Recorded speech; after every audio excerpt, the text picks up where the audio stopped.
5, 4, 3, 2, 1. They've landed. You're in the right place. Online, on the web, and on air. All over the world. Talk Radio. You hear us, we hear you. Yeah, good evening, ladies and gentlemen, and welcome to another evening at the K2PF Community Talk Show live from Manchester. I hope you can hear us okay. I assume it's coming out okay with you, Steve? Yep, despite being warned, Andy got deafened again. So I don't think he had sound when you actually told him to watch out. Oh, right, okay. Never mind. Well, we're here with sunny Manchester, and it's been quite a weekend, hasn't it, Steve? It's been a hectic week altogether so far. Yeah. And we still haven't finished. No, we shot down to Peterborough early hours last Monday. And so it was, came back late on Friday to sort out this invest. Helping Sue's aunt get ready for a move this week. So, and, of course, I've been winding her up, saying she's old. Well, older than she is anyway. Yeah, and basically, we've got to shoot back there tonight to finish off packing and what have you. Well, we did come back in for a rather good invest last night. I'm just checking the sound here. You don't seem to be coming through very well. Then turn me up then, baby. I did. Here we go. Try again. 1, 2. That's better. it's just your recording, I think, that it's coming over on our lovely radio quite well. Okay, so right. So as I say, it's been a hectic week, and I'm not sure how many people are going to get in the chat room tonight because we have no Chris Andrews, I'm afraid. No, Chris has got a family engagement, so yeah. Although he did said he might be able to get into the chat room later on tonight. Yeah, and but we have got our John with us, Ghost Rider 707. So he's moved over slightly, Andy, so you don't get dazzled by the by the ball patch like you did last time. He's giving Stephen a look. I don't know. So basically, I can hear the World Cup in the other room. So you'll have to keep us informed, Andy, on how things are going. So it's been quite shocking, the World Cup, hasn't it? It's there's been a few little surprises, I suppose, but. Okay. The one surprise that wasn't is that England didn't get through. Yeah, this is it. So, as I say, there's going to be a live beheading. Oh, right, okay. I wouldn't do that because then, Andy, you'll see my ball patch and get blinded. Right, as I said, we've got Richard Freeman on tonight, our resident cryptozoologist from way down there in Devon. He's been on his recent expedition to look for the Thylacine. We're going to find out more about that, but those of you who don't know, it's commonly known as the Tasmanian Tiger because of its striped back, or the Tasmanian Wolf. And now rumours abound that the fact that the last captive Thylacine or Tasmanian wolf was actually in 1936, which was in a zoo over there in Australia. But it's been an animal that's been extinct for many, many years. And they're now saying that it could be back. And Richard's been out there trying to get proof of this, which is something that Richard does because he's been looking for the orang pendek in the past. So, and other cryptids that have been mentioned. Now, I've mentioned this before, but when it comes to cryptids, some people, they think, these are unknown animals and stuff. But if you think back, a gorilla was an unknown animal. These natives out there in the forest and what have you were talking about a big hairy man-like creature, I suppose, that had been seen in the I'm not forest. commenting on that one, but John's got. And basically, he's so the actual gorilla was, was once known as a cryptid. It's same with a giraffe and camels. Well, not camels, but creatures like that. I suppose the camels was Yeah, as well at one point. Was as well. We've Mr. Andrews has just joined us in the chat room. Good evening, Mr. Andrews. Nice to see you there. If you're not here, Yeah, hope you've been having a nice day with your family. so but It's been a nice day for me. yes. So we're a bit knackered after last night. My legs are killing me. All them stairs. Oh my God, the stairs! Oh my God, there were stairs everywhere. Wherever we went, there were stairs. The only one that didn't have stairs was the actual hub. It had a ramp going up into towards the door. But God, as I say, it's there were stairs in the A wing. There were stairs in the C wing. There was everywhere. C wing went on for bloody ever. It did.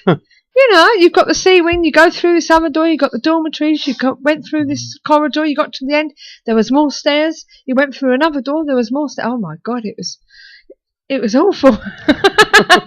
But it was good. We're going to talk about that later on, okay? And but we're going to tell you how we got on our first visit to Lancaster Castle. The ups and the downs. Tell you a few things that happened.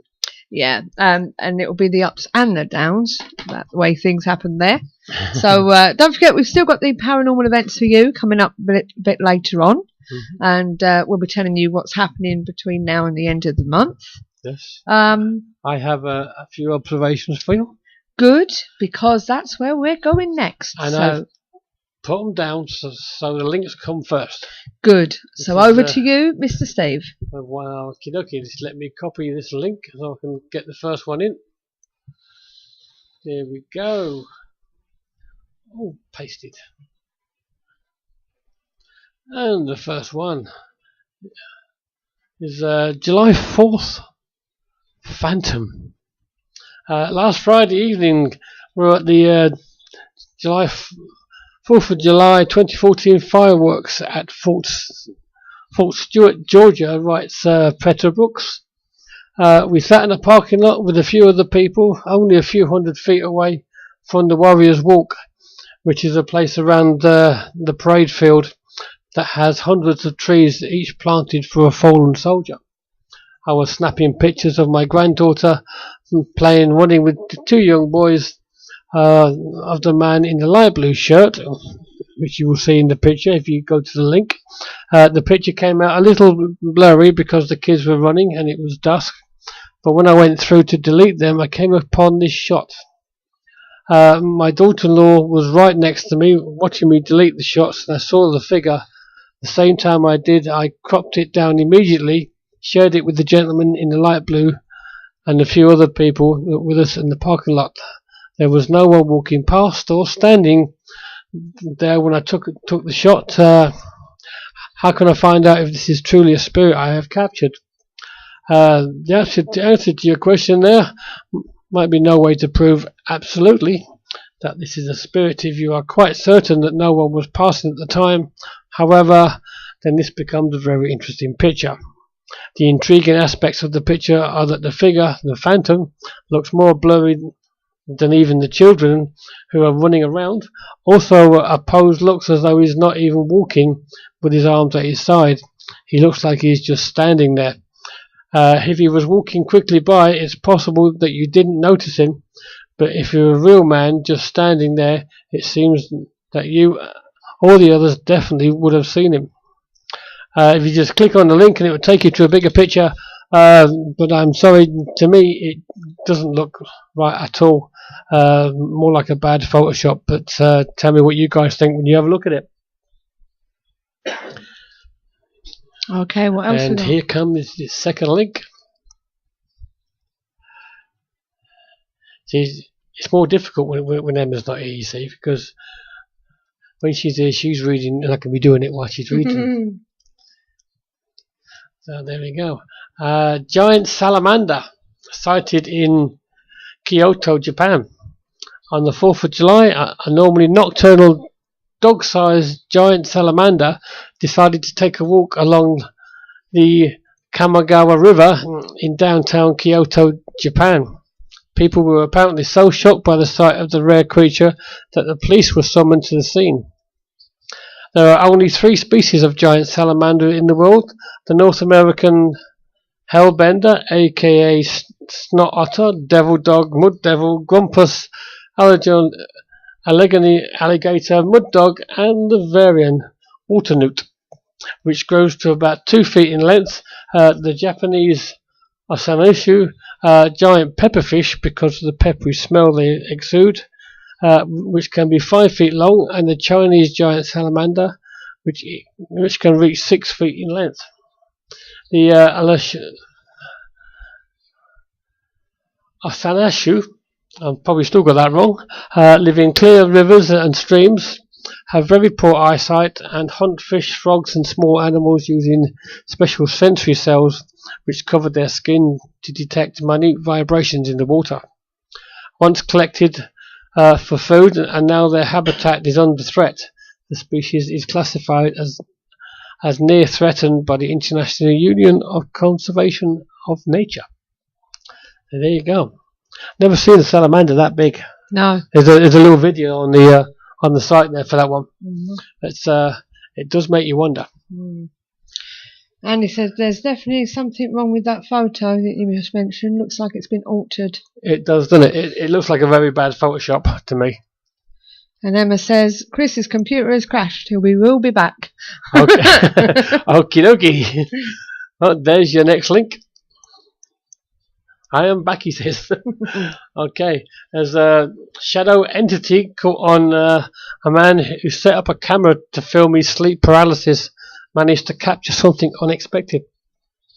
Sleep paralysis, the phenomenon in which you enter half waking state during which you are unable to move, but can be unnervingly experienced at the best of times. But when coupled with the feeling that you are not alone, or appearance of someone in the room with you, it can quickly change from harmless curiosity to stuff of nightmares. This was exactly what happened to YouTube user Mike Pike, who last week observed that he believed to be a dark shadow figure watching him from the foot of his bed during a sleep paralysis episode. Having described the experience as the most terrifying of his life, excuse me, I thought I was going to burp there. It's there, but it's not coming. Pike decided to set up a camera in his room to film what was there in the event that the same thing happened again. I'm a rationalist and a very skeptical person with no previous interest in paranormal activity. But after doing some research, it seemed like there was a possibility that this entity is real, he wrote. Sure enough, after rewatching the footage, he noticed that he had indeed caught something unusual on camera. From around the 30-second mark on the video, which you'll find on the page, it is possible to see a vague shape rising up towards the ceiling above the bed, having seemingly appeared out of nowhere. I have watched the footage over and over, trying to figure out some logical explanation for what could have caused the image of what seems to be a ghost, but I haven't been able to come up with a solution, he wrote. I am really starting to believe that I captured the entity I saw during my paralysis on video. This terrifies me so much that I can no longer sleep in my room and a night camera. But I looked at it and I showed you as well, didn't I, John? And it is quite a weird shadow. It's possible that the shadow is actually lizard shape. Right. It seems to come up and a bit like dinosaur kind of thing. Right. But once, as usual, I'll leave it for you guys to tell us what you think. It is quite faint. It's not a dark shadow at all, so you have to keep your eyes peeled, but it is there. There we go. That's up for the next one. Romanian woman claims ghost of her dead grandmother took a selfie on her phone to warn her she was being punished in the afterlife.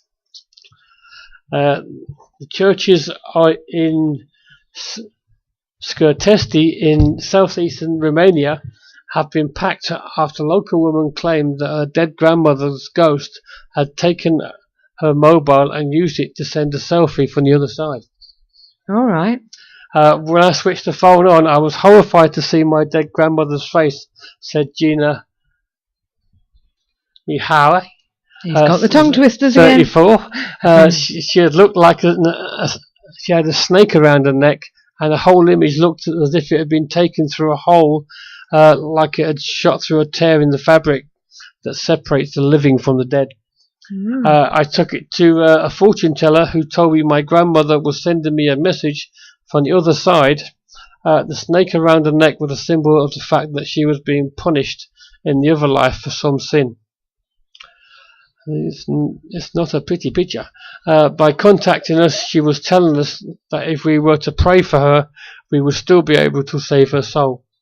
Miss Miha and her family have been spending much of their time since praying in church, along with dozens of other families terrified about the implication of the snake-wrapped ghost sending a message from the other side. Can you imagine turning your phone on and finding a picture like that on it?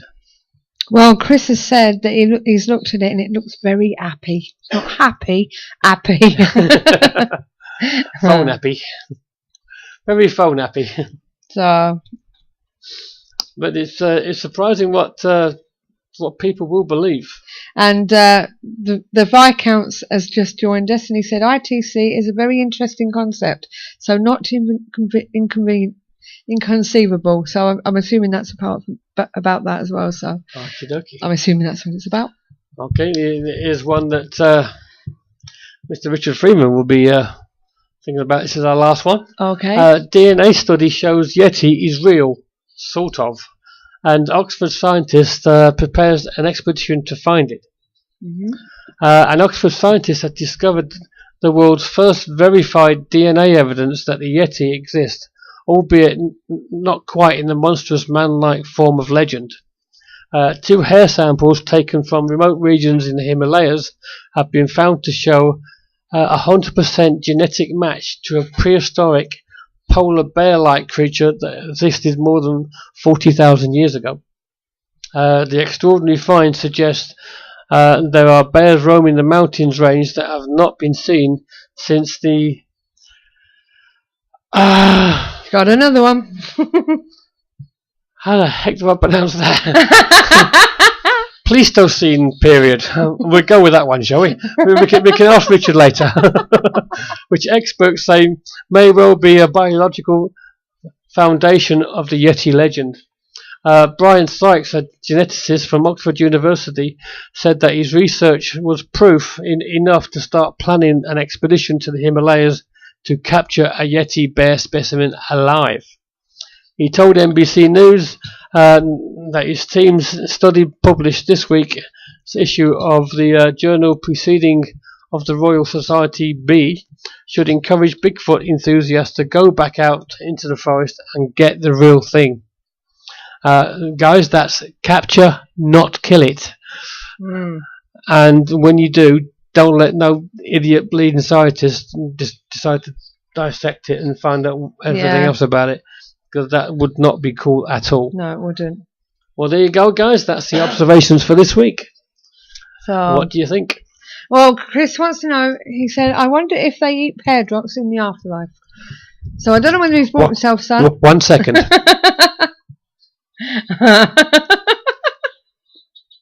Yes. Okay. Right, so basically, that was the observations. Quite an interesting bag there. It was. I thought it'd be nice to get some cryptozoology stuff in there. Yeah, we can actually ask Richard about that. I want to know what that word is. Because I'm about to have said it wrong. I don't know, but yeah,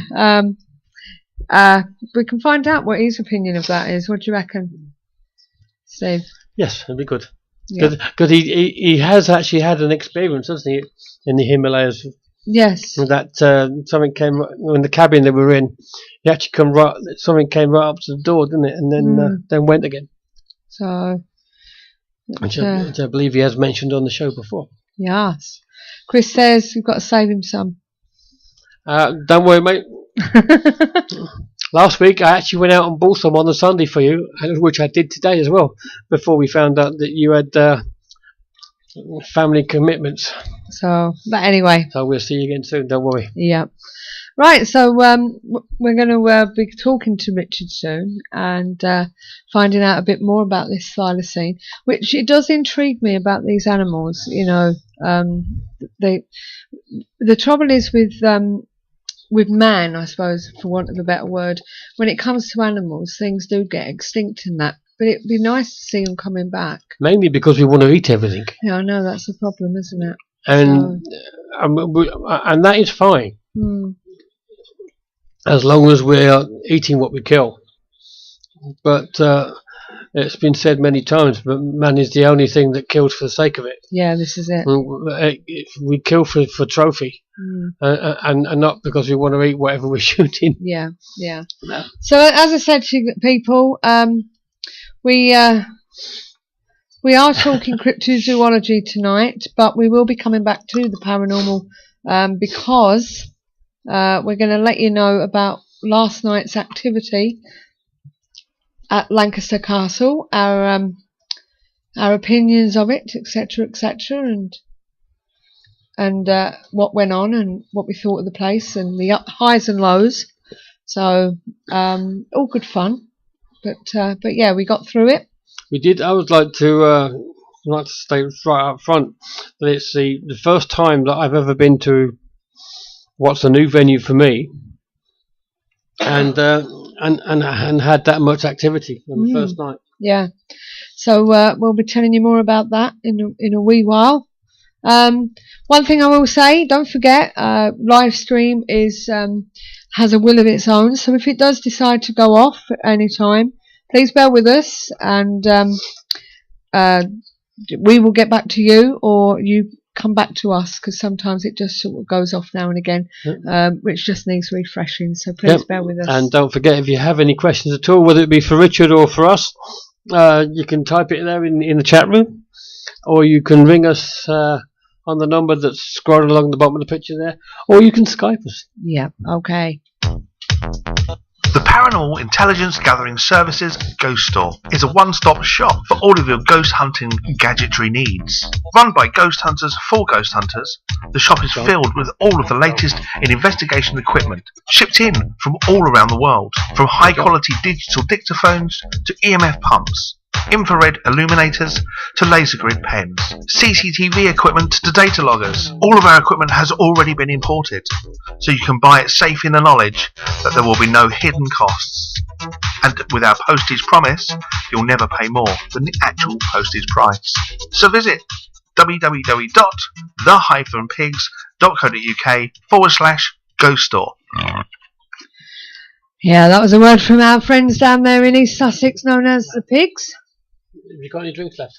No, I haven't. No, no, I'll just have some water, please. No.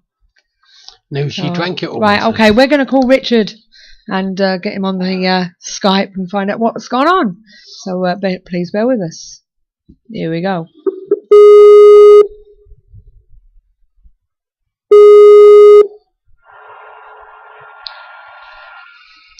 Hello. Hello. How are you? Fine, how are you? Oh, not too bad. It's been a long time since we've heard from you. Yes, it is, yeah. Okay. So, basically, Richard, can you first tell us a little bit about yourself for our new listeners? Yes, my name is Richard Freeman, and I am one of the very few working cryptozoologists in the world. I'm the zoological director of the Centre for Florentine Zoology, which is the world's only professional cryptozoological organisation. And I travel around the world searching for cryptids and mystery animals. If you want to be melodramatic, I'm a monster hunter. You're a monster hunter, yes, definitely. And we've had you on the show many times before, talking about your exploits in foreign parts, what with the orang pendek and other creatures that you've been investigating. Steve just had one on the observations that he was wondering whether you knew anything about. What was it again, Steve? They've They found DNA, which they say is the Yeti, but it actually relates to a 40,000-year-old polar bear kind of type creature. Have you heard about this, Richard? Yes, I'm very familiar with this. I know the man that did it, Professor Brian Sykes. Yeah. Yes, he's a first-rate scientist, but he never actually said that this is the Yeti. No. He was examining remains and hair supposedly from a Yeti, and what he found was the DNA of a very ancient strain of polar bear at the time when it was diverging from the brown bear. Mm-hmm. But apparently this very ancient strain is still around, which is very interesting in itself, but it's not the Yeti. The Yeti is clearly not a bear. No. People who report the Yeti, and I've talked to quite a few of them. You were one of them yourself, aren't you, Richard? Sorry, I've never seen the Yeti. No, you've had an experience though, haven't you, up there in the Himalayas? I've never been to the Himalayas. Oh, he's never been. Right. So where was that? You had that strange creature in the cabin. I've been to northern India looking for Yeti. You're talking about the thing that was roaming around the old farmhouse. Yeah. Yes. That was not the Yeti. That was the Almasti, something completely different. Oh, the Almasti. Different. I didn't actually see a creature there. I saw something pass by a door, but it was blocking out the moonlight and the starlight to a height of 7 feet, and it was on its hind legs. But I didn't get a good look at it. But the Almasti is completely different from the Yeti. Yeah. People who report the Yeti, as I was saying, witnesses invariably seem to liken it to a gorilla. They say it's very like a gorilla in its facial features, but it walks erect like a man. It's got black or dark brown fur. It's broad-shouldered. Bears walk on all fours. When they stand up on their hind legs, it's a threat posture. They don't do it for very long. Bears don't have broad shoulders because they're quadrupeds. Their scapula or shoulder bones are in the same place as a dog's. So they're a quadrupedal creature, so they don't have these broad shoulders that the Yeti have. They don't have the flat ape-like face of the Yeti. They have a snout or a dog-like face, as all bears do. Mm-hmm. They don't have opposable thumbs. The Yeti seems to have opposable thumbs. It can lift up and hurl rocks. It can use clubs. It has primitive tool use. Bears don't do this. Right. So this ancient strain of bear that's still around in the Himalayas is very interesting, but it's not the Yeti per se. And Brian Sykes himself never actually said that. It was just a medium. Right, okay. So to your last exposition, which was last year, you've been looking for a creature that you've been if I'm right, that you've been always wanting to look for, the Tasmanian wolf. Yes, the Tasmanian wolf, also known as the Thylacine or the Tasmanian Tiger. A wonderful flesh-eating marsupial that looks very like a wolf, but with tiger-like stripes down its hindquarters. Great example of convergent evolution, which is when two entirely unrelated animals, often on different sides of the world, evolve to resemble each other because they're fitting into the same ecological niche in different areas. Yeah. And this was a marsupial. Its closest living relative is the Tasmanian devil, but it looked and behaved somewhat like a dog or a wolf. Now, they're supposed to have been extinct for over 70 years. The last one was supposed to have died in Hobart Zoo in 1936. Yeah. Since then, there have been over 4,000 sightings, including one by a eminent zoologist, Hans Narding, and they've not just been reported in Tasmania, but they've been reported on mainland Australia and in New Guinea. So it's often described as the healthiest extinct animal you'll ever meet. Yeah. Now, is it more cat than dog, or is it more dog than cat? Neither. It's a marsupial. No, I know. It's just saying, basically the way it looks. The way it looks. The way it looks is much more like a dog. Right. Or Okay. a wolf. Yeah, has a very wolf-like face. Yeah. Very wolf-like in its outer appearance. Of course, its internal biology is completely different. It's massive. Yeah. Richard, you mentioned its nearest relative would be the Tasmanian devil, which is relatively small. How big would the Thylacine have been, roughly? Thylacines were roughly the size of an Alsatian dog. Okay. Or a wolf. So not quite as tall as a wolf because their legs weren't as long, but they were of a similar bulk.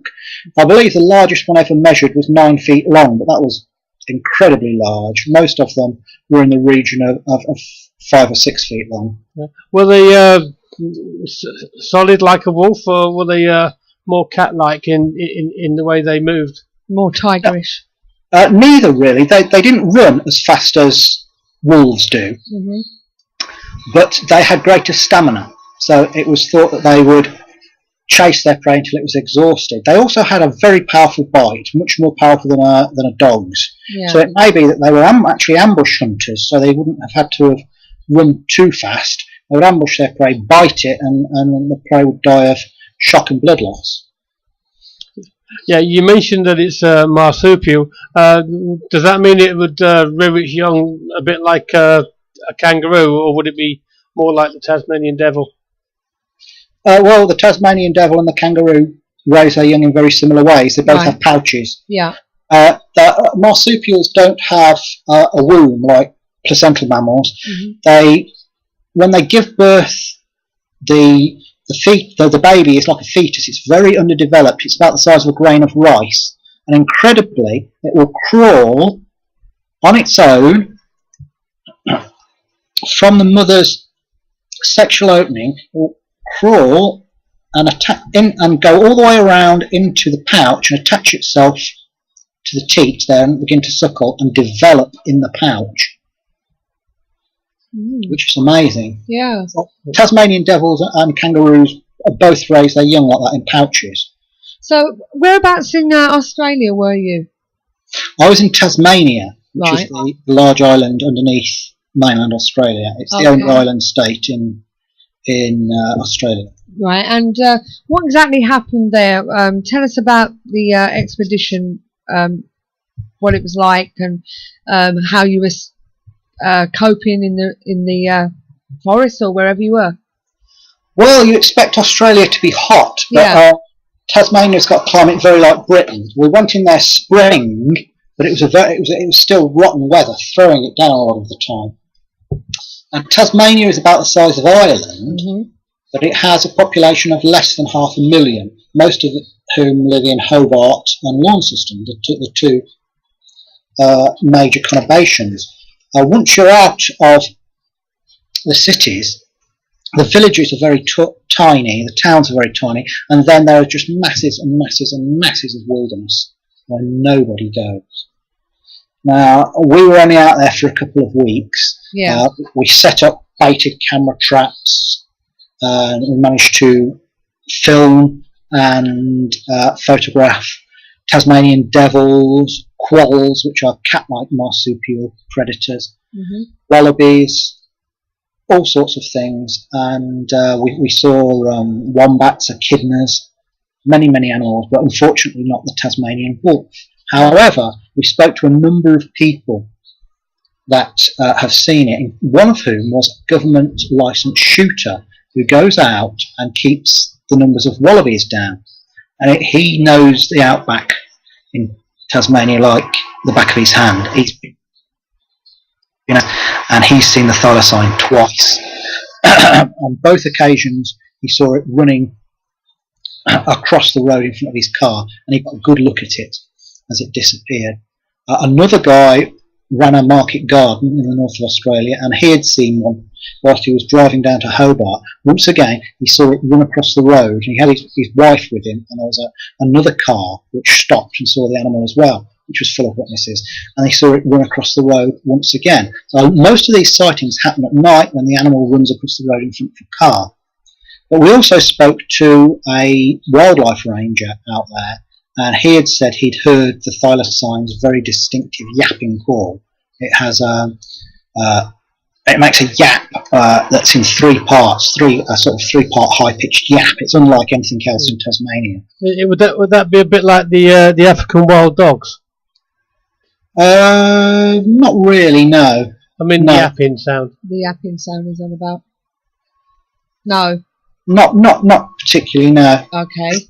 But it's they say it's a little bit like a fox, but more spasmodic. Yeah. And you can't really mistake it for anything else, and there are no foxes in Tasmania. No. And he had heard this distinctive yapping sound on several occasions, always at night. Right. Well, a couple of questions in the chat room for you. Yeah. Did it hunt in a pack like wolves do? And is it possible that the one that's being seen today could be a throwback that are born from other breeds? Well, first question, no, they didn't hunt in big packs like placental wolves. Mm-hmm. They hunted alone or in pairs, in mated pairs, but they didn't hunt in big packs. Okay. Throwback from some other breed, what other breed are they talking about? There were thylacines, we know that there were thylacines in Tasmania until the 1930s. Yeah. So they're probably the same. They're the same animal, not the same individual. Obviously, they're the same species that has always been there.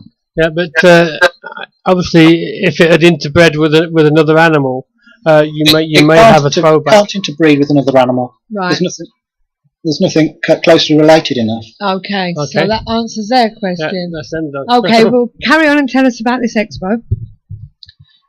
Yes, where was I? Yeah, and we camped out in the wilds, and at night we would drive around with dashboard mounted cameras in case the thing dashed out in front of us.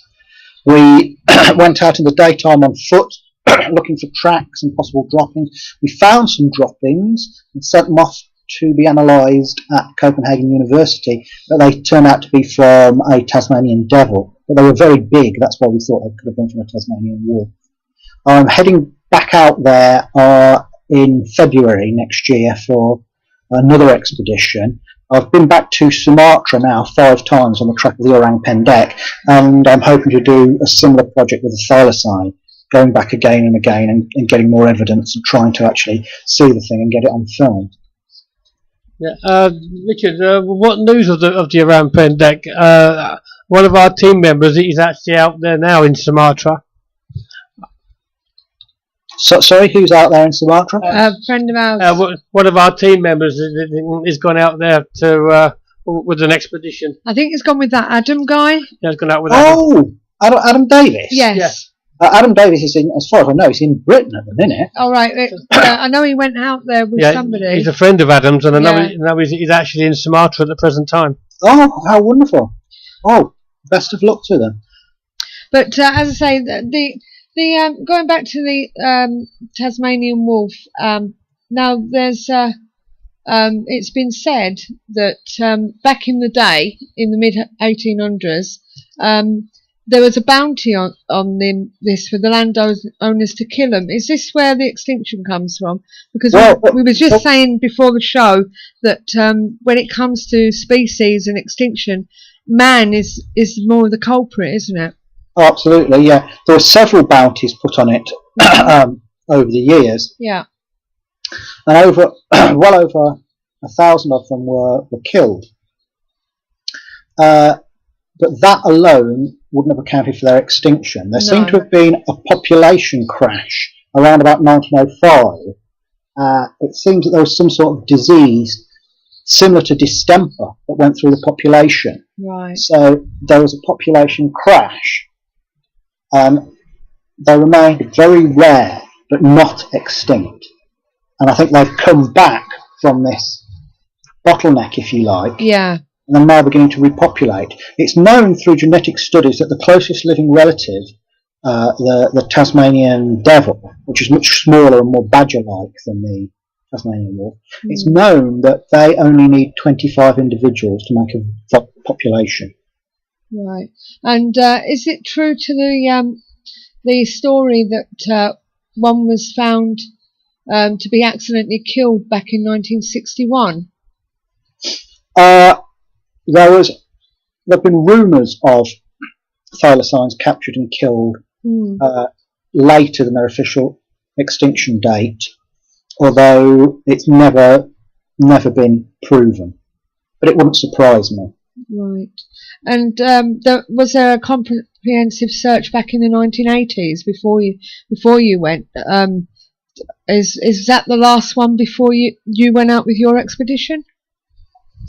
There was a big search in the 1980s after a zoologist called Hans Narding had a very good close-up view of a thylacine one night. that lasted for over a minute. There was a big search then, but they didn't turn anything up. There have been other searches since, but we're doing this as an ongoing project, and hopefully we'll be going back again and again. So basically, this is your dream come true, isn't it? You've always been saying that you wanted to go and look for the Tasmanian wolf. Yes, I'm hoping at some point to go onto the mainland to look for it as well. Yeah. And up into the mountain forests of New Guinea, where it's called the Dobsenga. Mm. Now, I'm looking at an article that was put in The Guardian, I think it's the Australian version, about yourself and your expedition. And it says here that the government have said that there's no conclusive evidence that's been found. What did you actually find any evidence of it? Only stories. Only stories. Stories. We found dung, like I said, but it turned out to be from the Tasmanian wolf. Yeah. Sorry, the Tasmanian devil. Not Yeah. the Tasmanian wolf. Uh-huh. But we were only over there for 2 weeks. Yeah. The wilderness areas there are just huge. Yeah. The southwest of the island, and it's an area that probably covers as much square miles as Devon and Cornwall combined. There's one tiny community of fishermen and miners. The rest of it is just wilderness. In the northwest and the west of the island, masses of wilderness. In the northeast, the masses of wilderness. Okay. The Viscount's asking, when was the last definite sighting of this Tasmanian wolf? Well, the last one died in Hobart Zoo in 1936. Yeah. That's the last known one. Right. So there's nobody's said definitely about sighting it since then, no? There have been 4,000 sightings since then. Right. There's also been a couple of quite convincing sequences of film taken on the mainland, actually, of what looked very like thylacines. There's one of an animal, a sandy-coloured striped animal with a dog-like head trotting along, and there's another one of a similar-looking creature walking along the crest of a hill. Both of them look very like thylacines. Right. We've got Club 01 in the chat room, Chris. He says, what about pollution by air, sea, etc., chemicals, finding their way to continents and affecting certain species? Could this itself play a part in producing weird, strange creatures? Well, it wouldn't have produced the thylacine. We know. No, I know, but in general, there's a fossil record of it going way back. Yeah.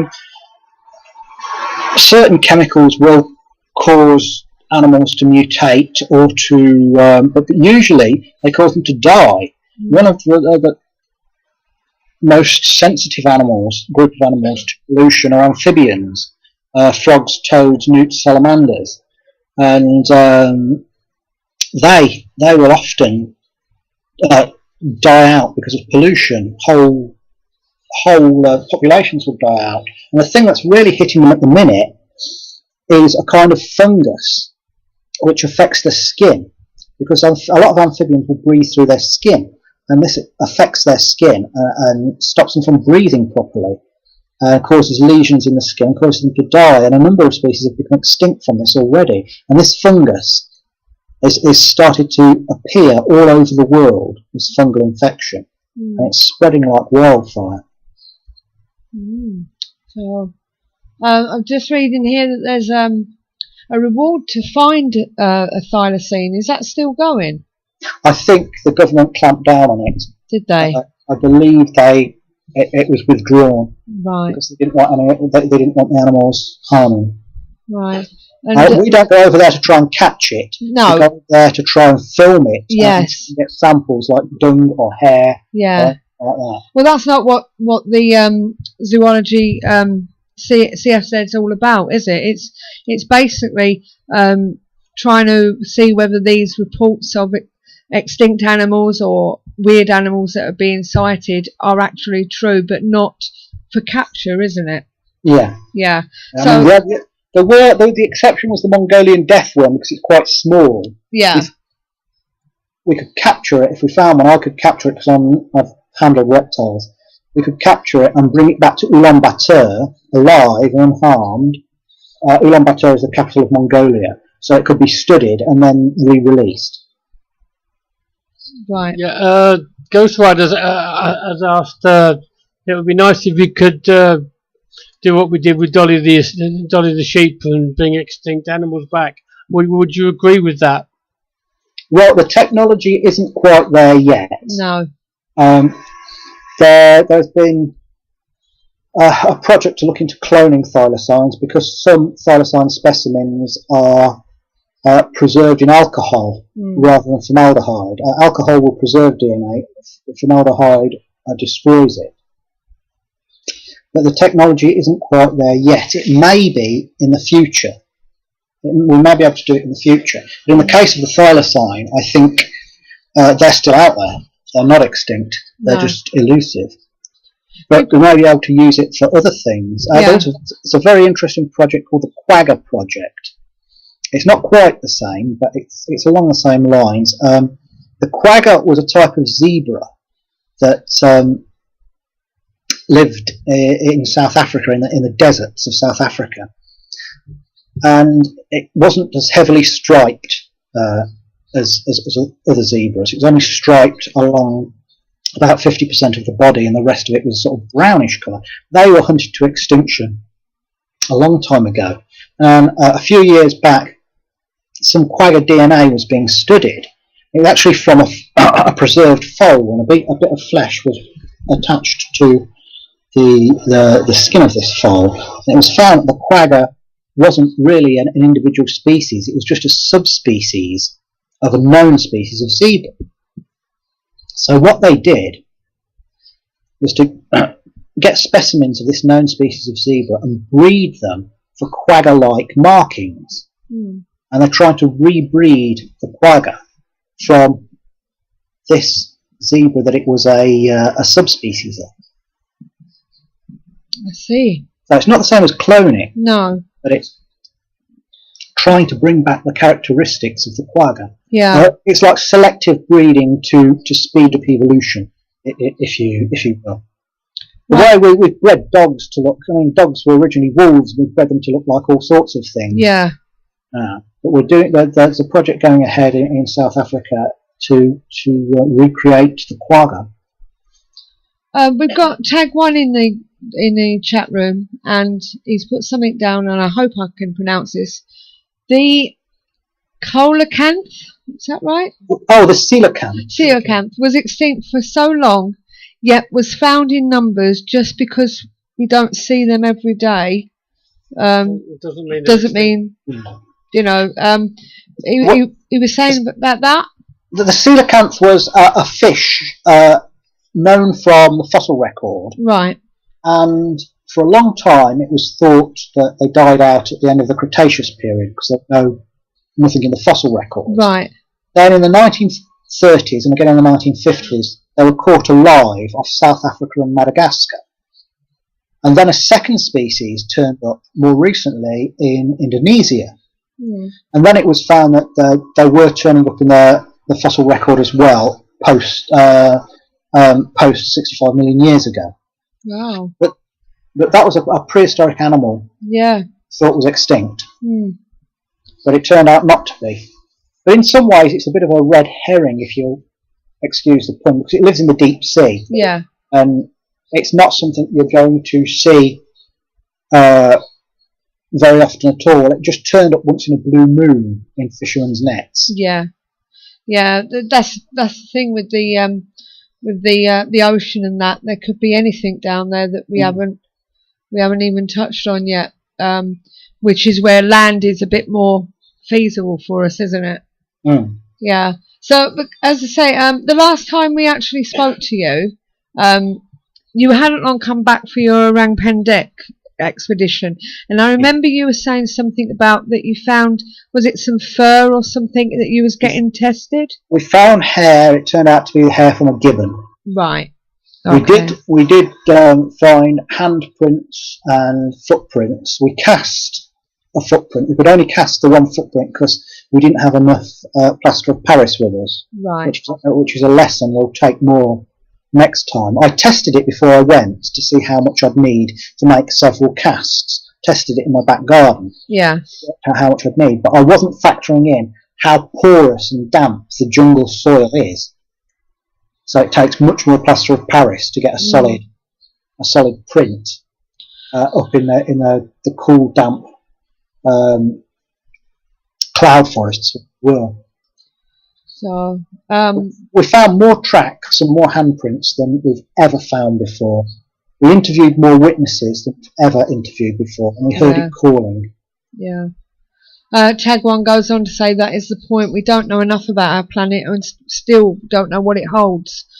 There are creatures out there that we don't know nothing about, really. Absolutely, yeah. You know, absolutely. And you know, as I've said before, that back in the day, tribesmen were probably explaining things like the gorilla. Yes, the gorilla was dismissed for years as just a hairy ogre from native folklore. Yeah. The okapi, which is a short-necked giraffe, the pygmies in the Congo were saying that there's this creature that is half giraffe, half zebra. Of course it isn't, it's a short-necked giraffe, but its markings look a little bit like a zebra. Yeah. And eventually they found this animal. Its closest living relative died out 15 million years ago. It's known from fossils in the Middle East, this short-necked giraffe. It's just fascinating. I really am fascinated by it all. You know what I mean? It's, you know, and... Well, would you go? Would I go? Yeah, I would go. All right. Despite the fact you're scared of everything that crawls. I would go, I'll be honest with you. Here's another thing to make you to chew over, to have a bit of a think about. Yeah. You know, they found that the bones, the tiny hominin on the Indonesian island of Flores, they called them hobbits. Yeah. These tiny, tiny creatures. They were about 3 feet tall. They used fire, they used tools, and they were supposed to have died out only about 12,000 years ago, although the local people, who call them Ibu Gogo, swear that they're still in the jungle. They're still alive. Yeah. Now, originally, these bones, which were sub-fossil, they weren't even fossilised fully, these bones were initially thought to be a dwarf island form of Homo erectus, which is our own ancestor, and it's a species which begat many others, such as the Neanderthal and modern man and several other species. That in itself would have been utterly fascinating. Yeah. But more recent work has suggested that it's not a dwarf form of Homo erectus, that it's an Australopithecine, and these are much, much more primitive hominin that lived in Africa, and the latest one to exist died out, as far as we know, nearly 2 million years ago, and they've never been found outside of Africa. So if this new work, which is been done by a bunch of Australian paleontologists, if this new work is shown to be correct, it means there's a creature 2 million years out of time and half a world away from where it should be. It might even still be there, and it begs the question, what the hell else is out there? This is it. So it's like Tag 1 said, there are places on the planet that we live in that no modern human has stepped on yet. They're finding places all the time and finding creatures all the time. It's just fascinating the way things are coming about, and we need to find more of these, cryptids. We need to make see whether we can find more of these. But the thing is, people like yourself in the CFZ, nobody's funded, are they? That's the trouble. No one's. I wish we could get funding. I wish we can get backing. Yeah. Last year, when I was out in Indonesia, I was making a documentary for French television. Yeah. And I've seen a copy of it. It's a great documentary. It airs on French telly in September. The guy who made this was Christopher Killian. He wants to expand this and do a 20-part series where we go all over the world looking for all sorts of creatures. Giant anacondas, monster lizards in New Guinea, huge crocodiles, the Yeti, Thylacine, all sorts of things. Yeah. I'm really, really hoping this comes off. Oh, you'll have to let us know. We can advertise it for you. Yeah, I've got my fingers crossed. Yeah. I've tried again and again and again to get my own television series, and it's always failed. Well, we've had Monster Hunters in America. We need one in the UK. We do. Unfortunately, most of the ones most of the American ones are just terrible. Yeah, definitely. You know, It's but as I say, you've basically you've lived the dream, haven't you? You're into, if I remember, you're into your Doctor Who. Doctor Who is what set me on this course in the first place, all down to John Pertwee in the 70s. Oh, John Pertwee, he was the best one, I think. Certainly was. You know, but as I say, you know, it all. How did Doctor Who get you on this? Is it because some of the creatures they had in there? Yes, it sparked a fascination with monsters from an early age. Yeah. And then I got to hear about monsters that might actually exist. And of course, what monsters really are animals that we don't understand. Yeah. We fear them, and they seem monstrous because we don't understand them. I mean, the giant squid, we've known about that since the 1870s. Yeah. It was discovered first in the 1870s, but there were stories of it going way, way back, hundreds of years before that. And there was a French biologist called Pierre Denis de Montfort, and he was at one time the most influential and celebrated scientist in France. And he heard stories from whalers of seeing these immense squid. And because he threw his weight behind this, he was ostracised. He became a pariah, a scientific pariah. And he died of starvation in 1820 in a Parisian gutter. God. And now it's only just recently we've got film of a living giant squid. Wow. And it looks so different from all the reconstructions. Yeah. If you go on YouTube and type it in, you'll probably get it. Film of a living giant squid. It's a stunningly beautiful creature. It looks like it's made out of liquid gold and silver. Wow. And it looks like a gigantic bishop's mitre made out of shimmering gold and silver. Yeah. It's such an alien looking and strange creature. And that's a living monster. It's a monster we proved existed. So, what's Club Zero put in here? These species will be classed as crypto or paranormal based when in fact they are not. He's talking about creatures that have been formed after the Chernobyl accident, that have existed due to human errors.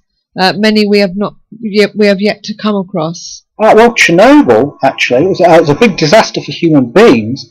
But in a way, it's a boon for wildlife because the area was abandoned. There's a very good BBC documentary about it where they've gone in to film the animals in Chernobyl. And because they're undisturbed, you get loads of wolves and bears and lynx and wild boar, wolverines, other animals, beavers, and it's teeming with wildlife. So rather than mutating the animals or being detrimental to them, because all the humans have cleared out, it's become a great place for wildlife. Yeah. So, but can you tell us a bit more about the CFZ for us, Richard, for those who don't know? Yes, the Centre for Fortean Zoology.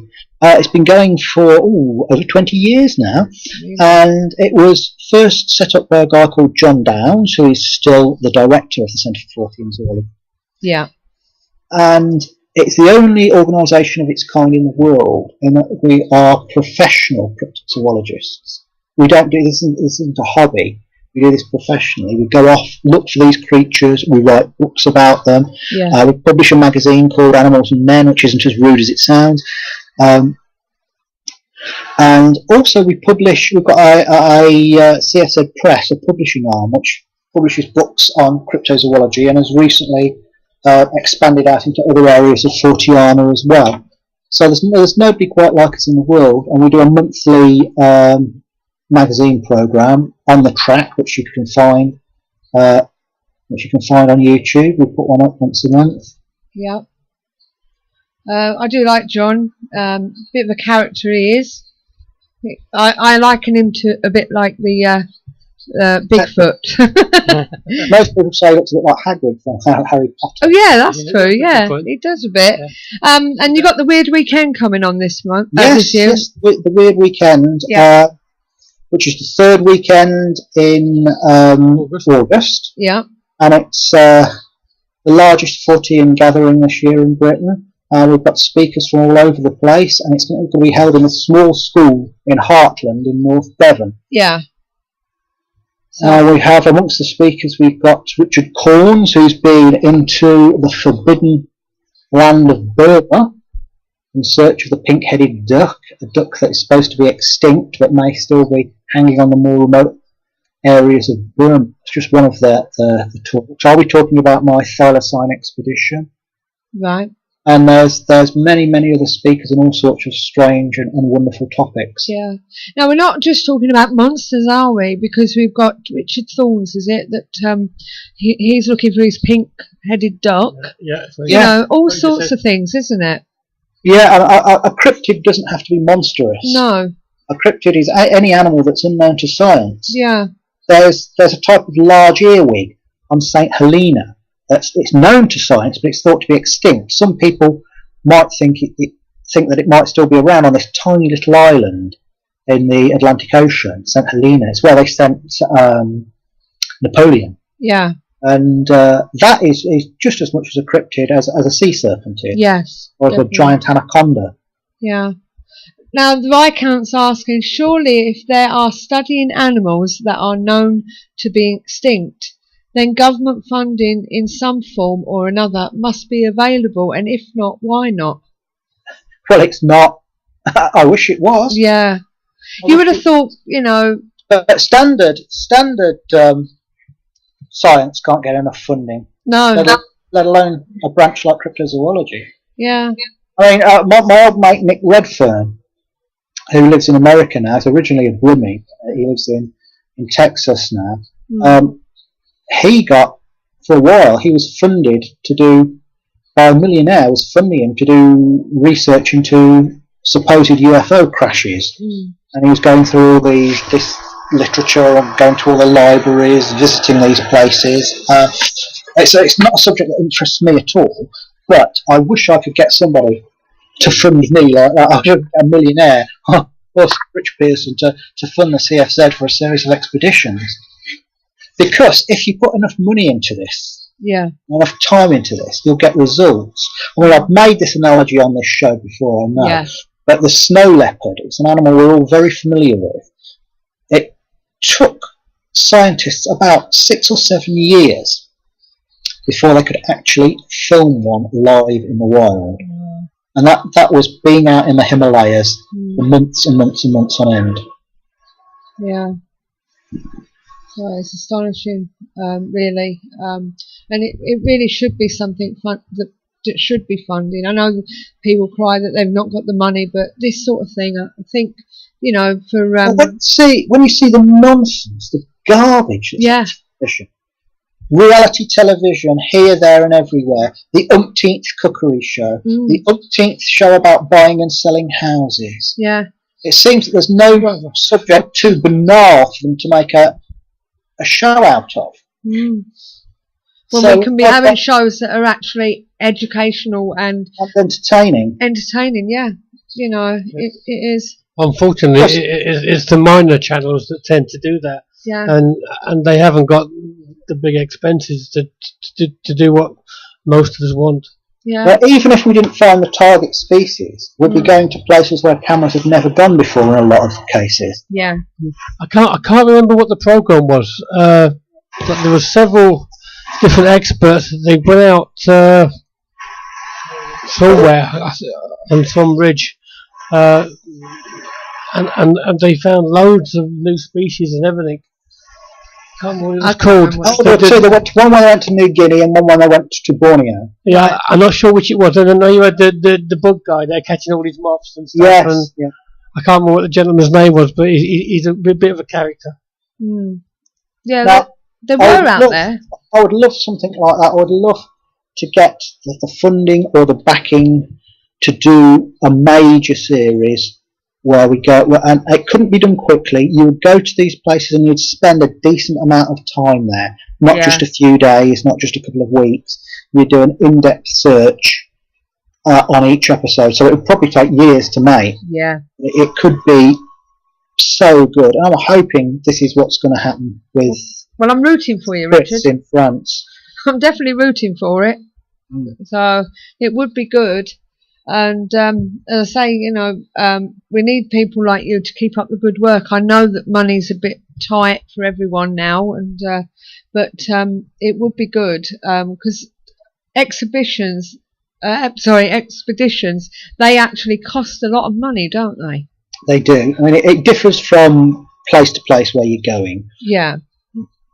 But they do cost a lot of money because you've got your flights. That's the big thing. Yeah. Then you've got to get local guides who are the key. The real key of a good expedition is getting good local guides. Because oftentimes they set things up beforehand, they find witnesses, they find places to stay, they do all the practicalities so you hit the ground running. And then you've got to buy food, you've got to get transport, it's done, and all the medical stuff, so expenses mount up. But the CF are kings of low budget, and we can do things on very low budgets. Yeah. And we've got so many contacts. We've got contacts all over the world, in Australia, Mongolia, Sumatra, India, all over the place. Yeah. Richard, forgetting your two favourites, the Thylacine and the Orangutan deck, whereabouts in the world would you like to go and look for an unknown animal? Oh, there's loads of places. But loads of your places. personal one, where would that be? Good Lord. Japan. Yeah. Japan. There are several things in Japan. There's the Japanese wolf, which is an actual real wolf. Yeah. The marsupial. It was the smallest of all the wolves, sometimes called the dwarf wolf. That was supposed to have been hunted into extinction in 1914, but once again there are persistent sightings and some very convincing photographs that suggest it's still around. Also in Japan there's the Sujunuku, which is a dorso-ventrally flattened snake. It's a snake, but very flat looking, almost like a plaice. And some reptiles we know, like the pancake tortoise of Africa and the chukwala of the Americas, they have this strange flattened body, allows them to get into crevices and things. And this seems to be some sort of a pit viper with the same weird flattened body. And it occurs in the folklore of Japan going back hundreds of years. It appears in the first written book in Japanese, and it's still reported and seen today. And then on top of that, there's a little island called Irimoti, which is to the south of Okinawa. And there are reports from there of a large striped cat about the size of a Labrador dog, and that may be an undiscovered species of clouded leopard, and I'd love to go there as well. And there's also a tiny little island as well, even smaller, where there's a strange species of mole, and only one of these moles has ever been captured. There's one in a museum, and I'd like to go back to the little island. Yeah. I'm trying to remember what it's called now, Sanduku or something like that. I can't remember without looking at my notes. It's only a couple of miles across, but this mole was found there. I want to go back to see, are these moles still there? Yeah. Yeah, that'd be good. I just asked the same question in the chat room, and Tag1 said he would like to go to the jungles of Brazil. What may he find if he goes there? Oh, that's another place. I mean, I've been to Guyana. I've never been to Brazil. In Brazil, you might find the giant anaconda. We know that anacondas exist. We know that they can grow to over 27 feet long. But there are reports of them 40, 50, even 60 feet long in remote parts of the Amazon and other areas of South America. So if you can imagine a tube of muscle 60 feet long with teeth at one end, and I'm not talking about the contents of my pants, quite an amazing creature. We have the giant ground sloth. The two known species of sloths today live in the trees, but until about 10,000 years ago, there were a whole group of sloths that lived on the ground, and they ranged in size from the size of a large dog up to the size of an elephant. And there's one group of ground sloths that were about the size of gorillas or bears, a medium-sized group called the mylodonts, and it's thought that at least one species of those might still be knocking around in the jungles of Brazil. That's just two of the many creatures. He's put it Megatherium. Megatherium was one of the very, very big ones, about the size of an elephant. It's unlikely that that's still around, but one of the smaller ones, the mylodonts, may still be around. The local people, tribesmen, talk about an animal there in the jungle that they say can move on all fours but can rear up on its hind legs and has great scythe-like claws, and it's impervious to arrows and spears. And the Mylodont ground sloths had skin that was studded with nodules of bone underneath the fur that acted like chainmail. So they could be describing this characteristic, this thick, hard skin that's almost impossible to penetrate with arrows and spears. Interesting. So, do you ever think about maybe people that, I know they're not animals, but people that are said to be extinct, like pygmies or something like that have been seen again? There was a creature that was posted a while back that looked a bit weird. And I was in China. That was from an advert. And I was just wondering whether there might be actual people or something like that that are supposed to have died out, but they're back again. Well, when we were hunting the giant anaconda in Guyana, we heard repeated stories wherever we went of a race of tiny, tiny pygmies about 3 feet tall that went naked in the bush and painted their faces red. And we heard about these everywhere we went, everywhere. And whatever they are, they're unknown to science. Yeah. And what about dinosaurs? Are there anything that's got as far back as that? Obviously, you've got the Alien Bembe. Yeah. Alien Bembe is probably, if it exists, it's probably a giant semi-aquatic monitor lizard. Right. Rather than a sauropod dinosaur. Yeah. Sauropod dinosaurs, the long-necked herbivores, they didn't live in water. They lived on dry land in herds like elephants. Yeah. Why do we never see anything like that? Is it just because they actually did die out? Well, not all dinosaurs died out at all. Those dinosaurs are still with us, and they're very successful if they're found all over the world. We call them birds today. Yeah. Yeah, I remember you saying about the chicken. Technically are dinosaurs. Pardon? Technically, birds are dinosaurs. So when you're sitting down to eat your Sunday lunch and you're eating chicken, you're eating a dinosaur. Yeah, it's the same sort of frame, isn't it? Yeah. So, but nothing as drastic as, creatures. You're not going to find a Tyrannosaurus Rex. No. Or anything like that. Or a Brontosaurus or anything. It's a shame, really. Because some of them were quite nice. Yes, they're amazing animals. But there are gigantic crocodiles, gigantic snakes, gigantic lizards. Yeah. Which are all evolved from there, really, isn't it? That, the crocodiles and that. Well, crocodiles aren't dinosaurs. No, but they were back in that time, weren't they? Yes, but they were all around. Yeah, yeah. So, but as I say, it's they're still going on about maybe interbred some creatures. That I know interbreeding goes on, doesn't it?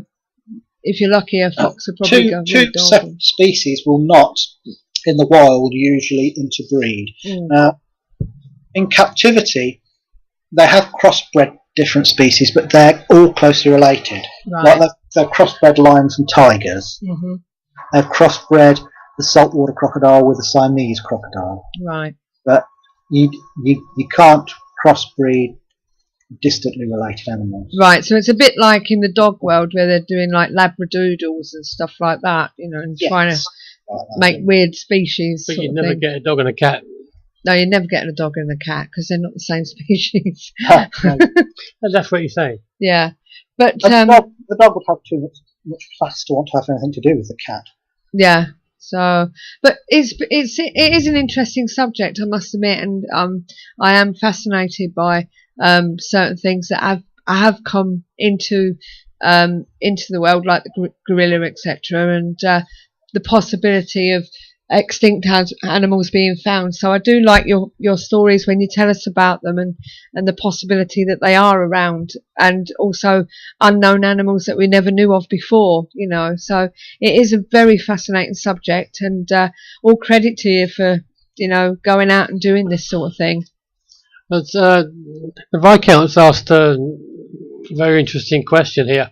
It says that if they have found tribes of people who didn't know they were in the Amazon.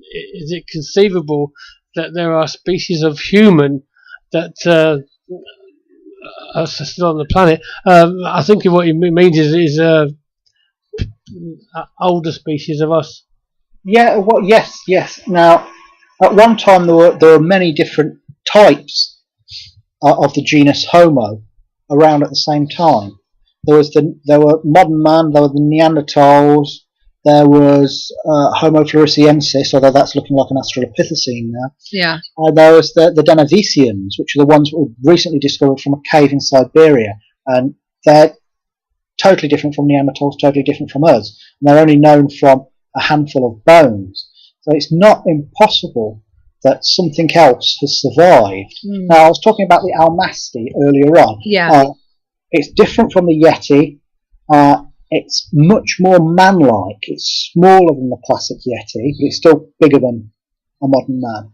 A very human-looking face, hair-covered, thick brow ridge, hairless face, powerful jaws, no real chin, head sitting directly onto the muscular shoulders with a very thick, short neck. Yeah. Doesn't use fire, only has primitive tool use. And that was taken so seriously by the Soviet Union that they actually had a commission to look for it in the 1950s, and now there's a new commission on the trail of the Almasti as well, and they're reported everywhere from the Caucasus Mountains, where I look for them, right the way through the former Soviet Union into Siberia. And the smart money is that they are an offshoot of an early form of Homo erectus. Homo erectus evolved in Africa, and it moved out into the rest of the world in two waves. The first, older wave, was thought to have died out, and then the second wave evolved into other species, including ourselves. Now, I think this first wave didn't die out. It evolved into a form that is adapted for living in harsh mountain conditions in forests and mountains, and that's what the Almasti is. Yeah. So, what's your next expedition? Have you planned it? I was going to ask a question on what you was just saying there. Oh, sorry. Sorry to interrupt there, Richard, but could the same be said about the Yowie? The Yowie in Australia, that's interesting because there are no naturally occurring primates in Australia. It's dominated by marsupials and monotremes. There are a few species of rodent and bat, but all the other placental mammals, apart from a few species of rodent and bat, have been introduced. Now, the Yowie may have got into Australia by what we call rafting. I don't mean building a raft and rowing it over. It's not quite like that. Before the end of the last ice age, the land bridge was much closer from Asia to Australia. There was still sea in a way, but there was a lot less sea. Now, on the island of, is it Cyprus? One of the Mediterranean islands, I think it's, no, it's Crete. Sorry, I think it's Crete or Cyprus. I've got a feeling that it's Crete. They've found bones and tools from Homo erectus. Now, Crete has been an island for 5 million years, which means that the Homo erectus would have had to have crossed open sea to get there. Now, one way is that animals get distributed is if there's a tsunami or a great storm or an earthquake or something, and animals get swept out to sea, sometimes on mats of vegetation, and these can be hundreds of feet across, whole trees all tangled together. In the tsunami that struck northern Sumatra in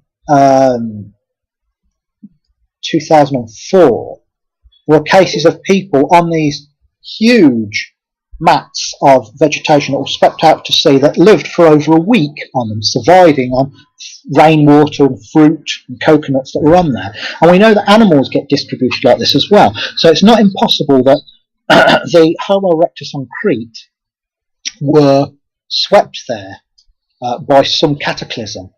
And it's not impossible that the ancestors of the Yowie if it exists, the ancestors of the Yowie could have been swept over from Asia to Australia like that. Well, I find it interesting, although all different names, that there seems to be so many variations of what we would describe as the Bigfoot. Yes, yeah. yeah, there are quite a few, isn't there? Yeah, I mean, just about every continent has got a version of it. Yeah. So anyway, as I was saying, what's your next expedition?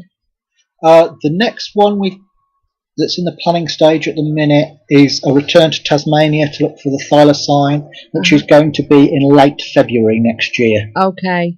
But if this series gets off the ground, I might be doing something before that. So fingers crossed on that. Yeah. Well, I'll keep my fingers crossed. And as I say, let us know if it does come off. And as I say, we will plug it for you intensely and make sure that we get it out there for everyone to see. And I'll definitely be watching. If you want to know more about the Orang Pendek, I've got a book out called Orang Pendek, Sumatra's Forgotten Ape, which you can pick up off of Amazon. Mm-hmm. And I will be writing next year. I'll be writing a new book on the Thylacine. Brilliant, that's great. Yet before you go any further, I understand that you've changed venues for the Weird Weekend. Yes. We're now at the small school in Heartland, which is in North Devon. Right, and that's the third weekend of August. So if anyone wants to go, Friday, Saturday, Sunday. Okay, and you can find out more at cfz.org, is it? www.cfz.org.uk. Okay. Well, thanks a lot, Richard. Please give my regards to John, and have a great Weird Weekend. Thank you very much. And thanks for joining us on the show again. My pleasure. It's been really good having you on. You are our resident cryptozoologist. And as I say, we hope to speak to you again in the near future. Hope so. Best of luck with everything that's hopefully coming along, and please keep us informed. Thanks. Cheers, Richard. Bye. Yeah, bye, Richard. Bye. Well, that was Richard Freeman. Love the guy. He's brilliant, and he's really opened my eyes to all things cryptoid. Yeah, he does, and when he gets together with Big John, it's really funny and comical with the pair of them. I mean, they're telling you serious facts, but just the way they go about it. It's just the way they do it, don't they? It's really funny. So, but it was really good. But as I say, hopefully, as he said there on these last talk that he gave us about the rain paint deck, they were doing some tests on some fur that they found, didn't they? And now he's just said they found it was actually from a gibbon. Will we find these animals? We'll never know. Eventually, we hope so. So hopefully we can find them before we find his bones. Yeah.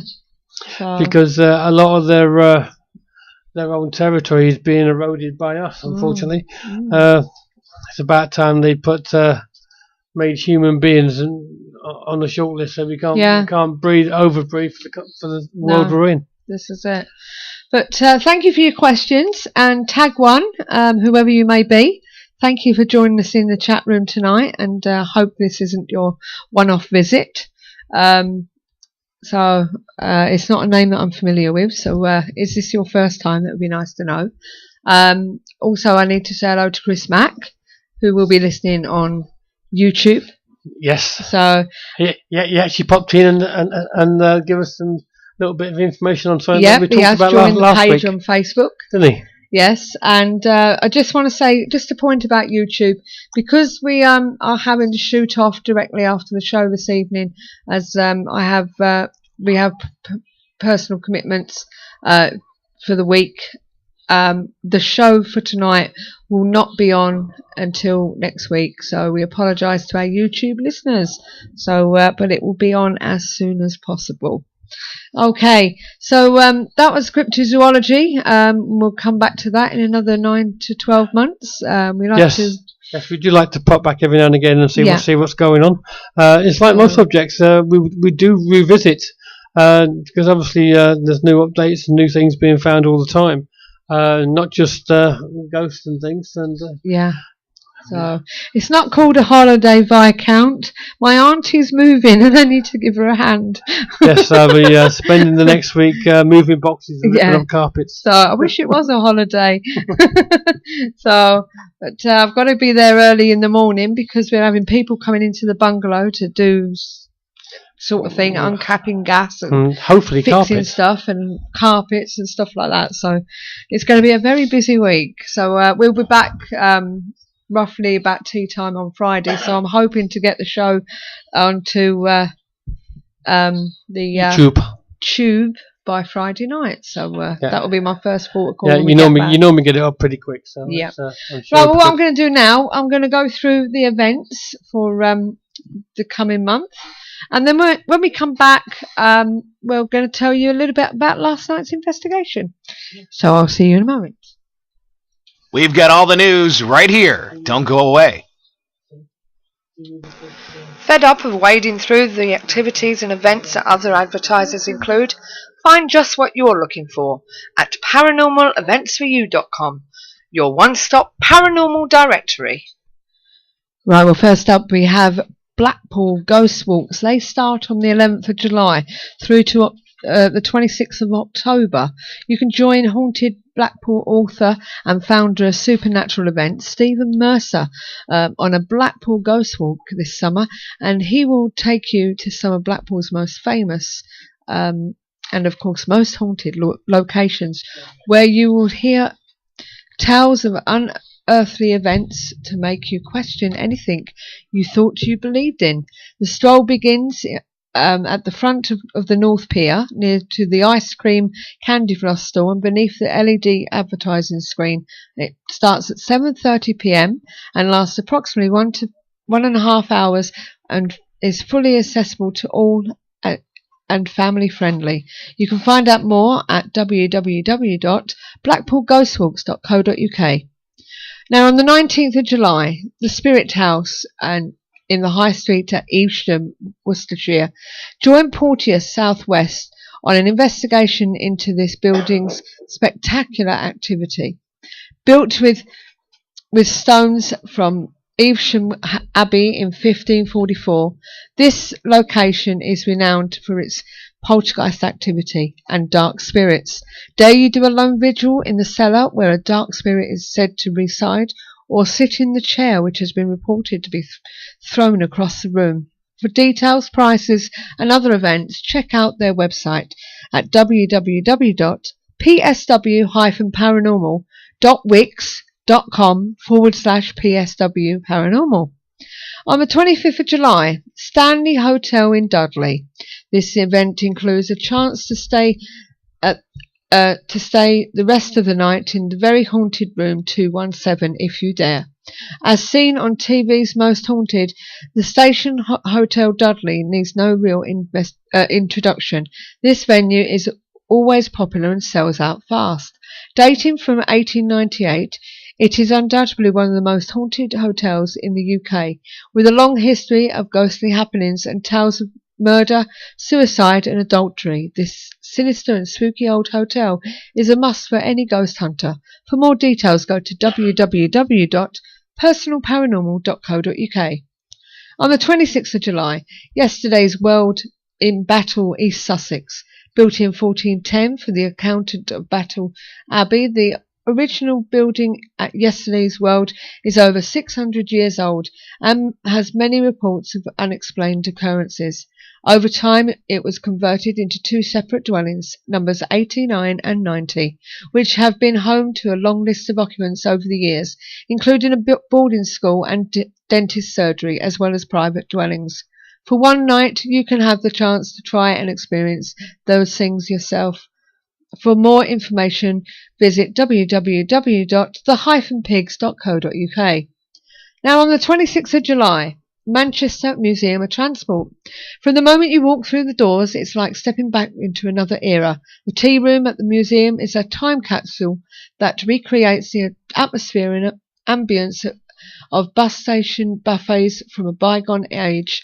With its 1950s decor, you could almost believe you really had stepped back in time. There have been reports of unexplained sightings on and around these old buses, so join Club Zero Paranormal and experience this unique venue in the heart of Manchester. For more information, visit www.clubzeroparanormal.co.uk. Also, on the 31st of July, Club Zero Paranormal meeting between 8 and 11 at the Ladybridge Club, Mead Road, Cheadle in Stockport.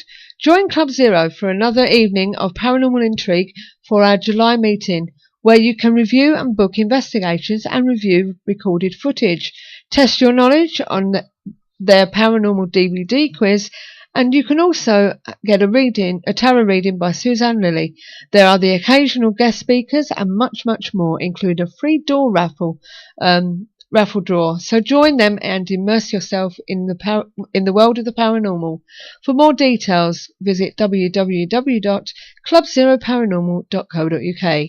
And don't forget, if you fancy an evening of mediumship with one of the country's most well-known and respected mediums, you can find them. For instance, Derek Akora's 2014 Enlightenment Tour. Find out if he's appearing near you. To check out the website at www.derekakora.com. Or you can see Tony Stockwell live on tour. Over the next few weeks, his show will be in the Arthur Conan Doyle Centre in Palmerston Place, Edinburgh.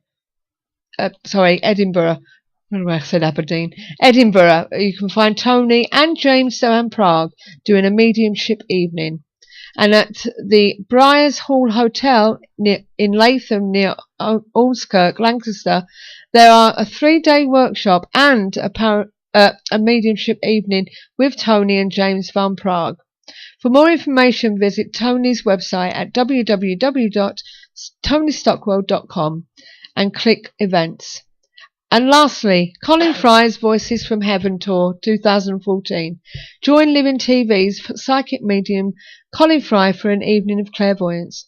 Colin continues his countrywide tour of the UK.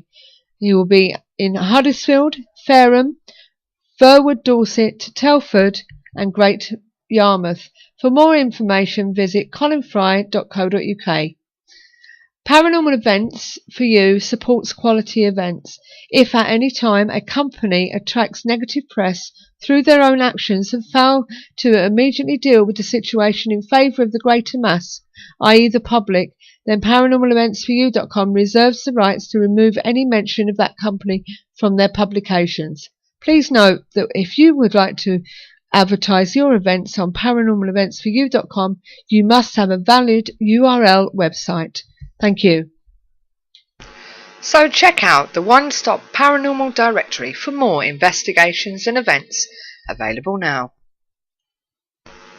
ParanormalEventsForYou.com also offers banner advertising for only £10 per year.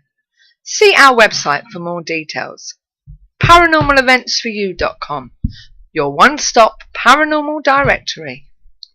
Yeah, welcome back. We're going to start talking about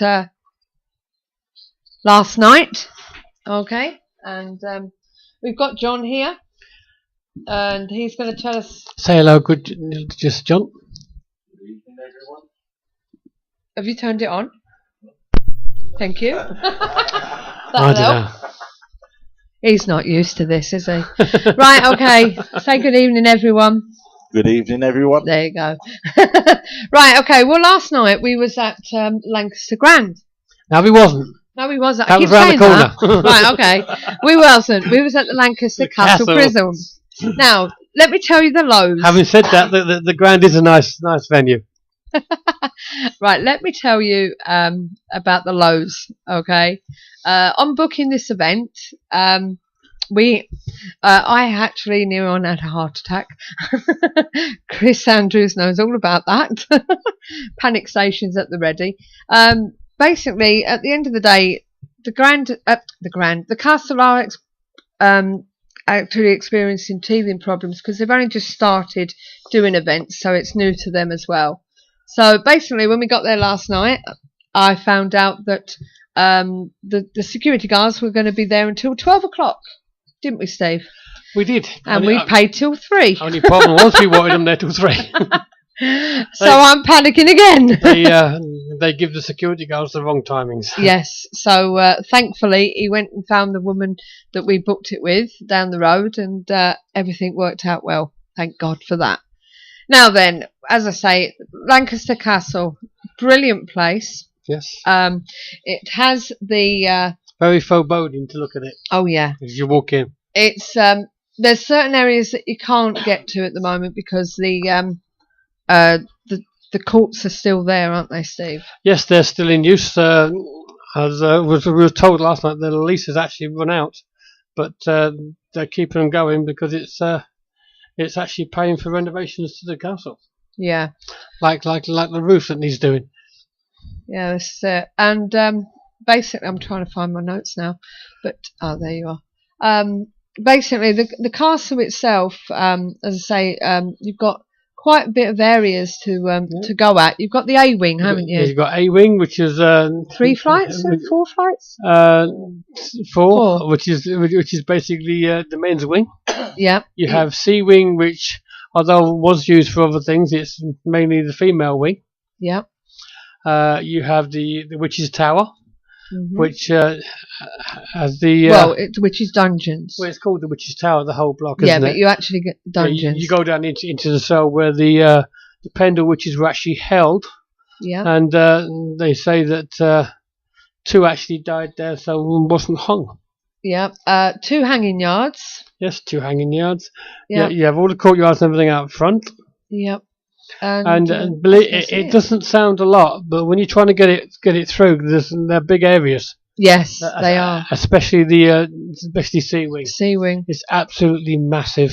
Yeah, because if you walk through C wing, you've got all the cells, and then you go through this door, and you've got all the dorms, and you walk through there to the end. You've got find more another lot of stairs, and another lot of rooms, and another lot of cells. Oh, and I tell you, it was massive. Our group didn't actually get time to do C wing as much, did we? No, we did do it, but not as much as we want. There was a lot more there than we realised at the time, because obviously there were parts of it that we didn't see when we walked around. No, this is it. It just showed us the main area. The other downside to Lancaster Castle is because it's owned by the Queen. Apparently, they call it witchcraft, but you can't do any Ouija boards there, table tipping, dowsing. But if you go in as a technical team, so it's tech and you can do the seance and old style, as they say. Yes, senses and stuff like that, which is not too bad. Which makes a change. It does make a change. Yeah. And considering we had to do it that way, we had a successful night. We did really, and now the K2 never went off at all until the end of the night. Well, the second to last vigil, basically. Yeah, for our team anyway. Yeah. For our team, we started off in the A wing, but because of the light penetrating through the roof, because the roof is like it's glass, it's glass, isn't it? Yeah. Even though it does have a leak. Yeah, it was a little bit light, but you could go in the cells, which were obviously dark. People were feeling a bit foreboding in the cells. Some of it could be a couple in particular. Yeah, some of it could be the fact that you're in a cell, and obviously you get that perception, didn't you? And they're not that big, and when the door's shut, if you're claustrophobic at all, it can make you feel this a bit. Is it. From there, we went to the Witch's Dungeon. Yes. You can only take about 6 in there at a time, and hard hats. And they do supply hard hats because it does have a very low ceiling. Yeah. Going down the stairs. And actually entering the dungeon itself. Now, we didn't have much happen in there, did we? No, we had a couple of people that were feeling stuff and feeling a bit uneasy, but not a lot actually happened in there. No. Our main area was one of the rooms off there. Yeah. So where we had stones thrown. Yeah. And a nut and bolt. A nut and bolt actually fell on somebody from But John, perceived to be nowhere. Whilst you was in the Witch's Dungeon, you had things happening, didn't you? Yeah, basically the team I was with, we separated into 2 groups because there's only a limited number of hard hats. Yes. So basically, I think 8 was the limit. And basically, me and another team member, Carol, went down into where the Pendle witches were held, and basically we had a circle. And I called out, I got the name, and I asked for confirmation if the name I was getting was correct. And all of a sudden, one of the paying guests broke the circle, come running over and said I'd just been cuddled. I don't know, but like leading down to that where the Pendle witches were held, there was a Norman. I think it was a Norman well. Yeah, there's a well just inside the door on the left-hand side. Spring water still in there. Yeah. And basically speaking to Tony, who was actually a prison works officer there when the prison was open, he said that they basically found that by mistake. Right. Yeah, they were looking for sewage areas, weren't they? Yeah. Yeah. And they found a well. So. But we had. Having said that, when we walked round, when they were looking for sewage and stuff, they actually found bodies. Yeah. In areas that they didn't know were there. Yeah, yeah. What else did you get?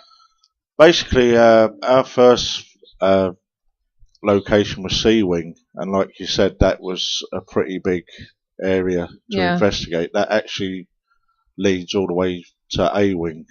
Right. And basically, again, we split up into different groups, and because there's 4 floors there. Yeah.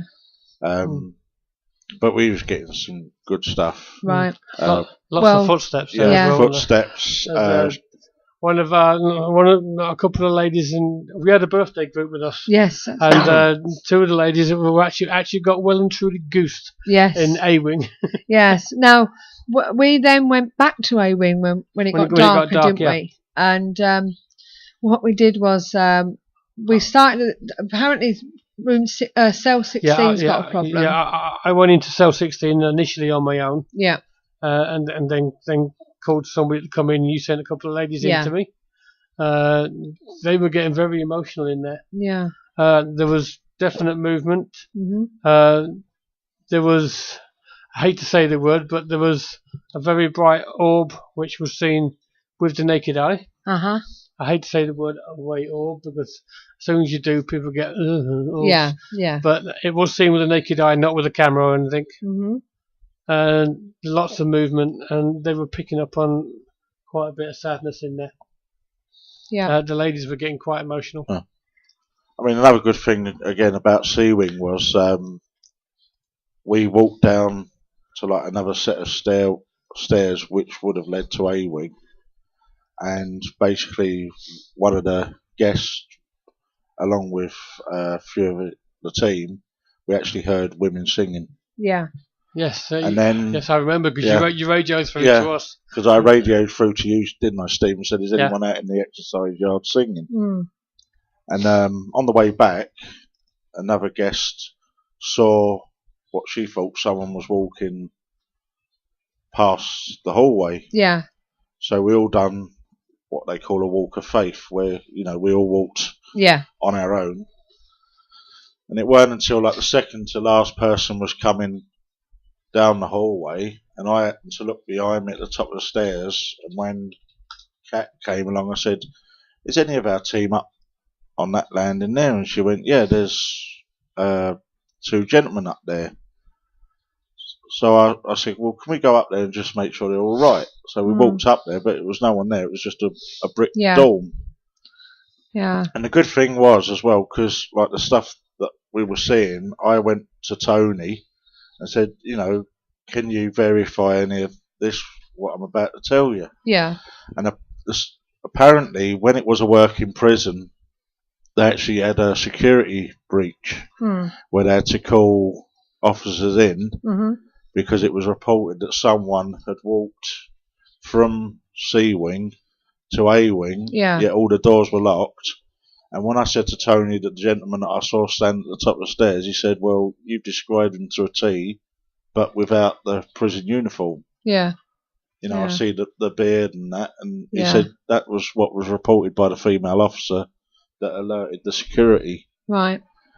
Well, sometime during the night, we picked up on an Edmund, on the actual Ovilus that we had, and Kerry, one of the girls that was in our group, she's put on the UK Shadow Seekers page that in one of the rooms we were in mentioned the name Edmund. She's looked it up and she's found that he was a prisoner there. Yeah. Okay, so she's found that. She said it was amazing there. Can't wait to go back. I experienced loads of activity for my first time. It was brilliant, even though I was totally freaked out in the men's block and cell 16. So there was quite a few that enjoyed themselves. Now, before I tell you about what happened in the top room, just in case you didn't get it, Andy, it's Ghost Rider that's here, John. Because he came up to give us a hand yesterday. When you say top room, that's third floor A wing. Yeah, I'll tell you about that in a minute. But Viscount wanted to know that do you believe in the concept of orbs? But Andy 707 said seeing it with your eyes is totally different to photos, which I agree. It is. It happened to me twice that night. Once in cell 16, the flash of light was up by the ceiling. Yeah. And on the ground floor on the A wing, right at the back on the right hand side, I was in there just generally talking and recording, and there was a big flash of light right next to me. Yeah. Between me and the recorder. I've got about 6 files on recording to listen back to, so hopefully something comes through there. So, well, as I was saying, we went back into A wing, and we went right up to the top, and we were in this room, and there was majority of us was girls, and Andy, one of our team members, was with us, and his daughter was there with her boyfriend.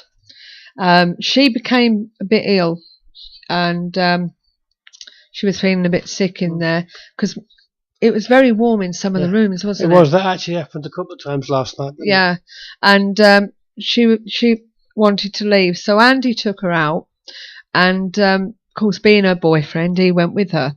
So all the men had left, and there was just the girls left. There was me and Kim, one of our team members, and there was 6 or 7 girls with us.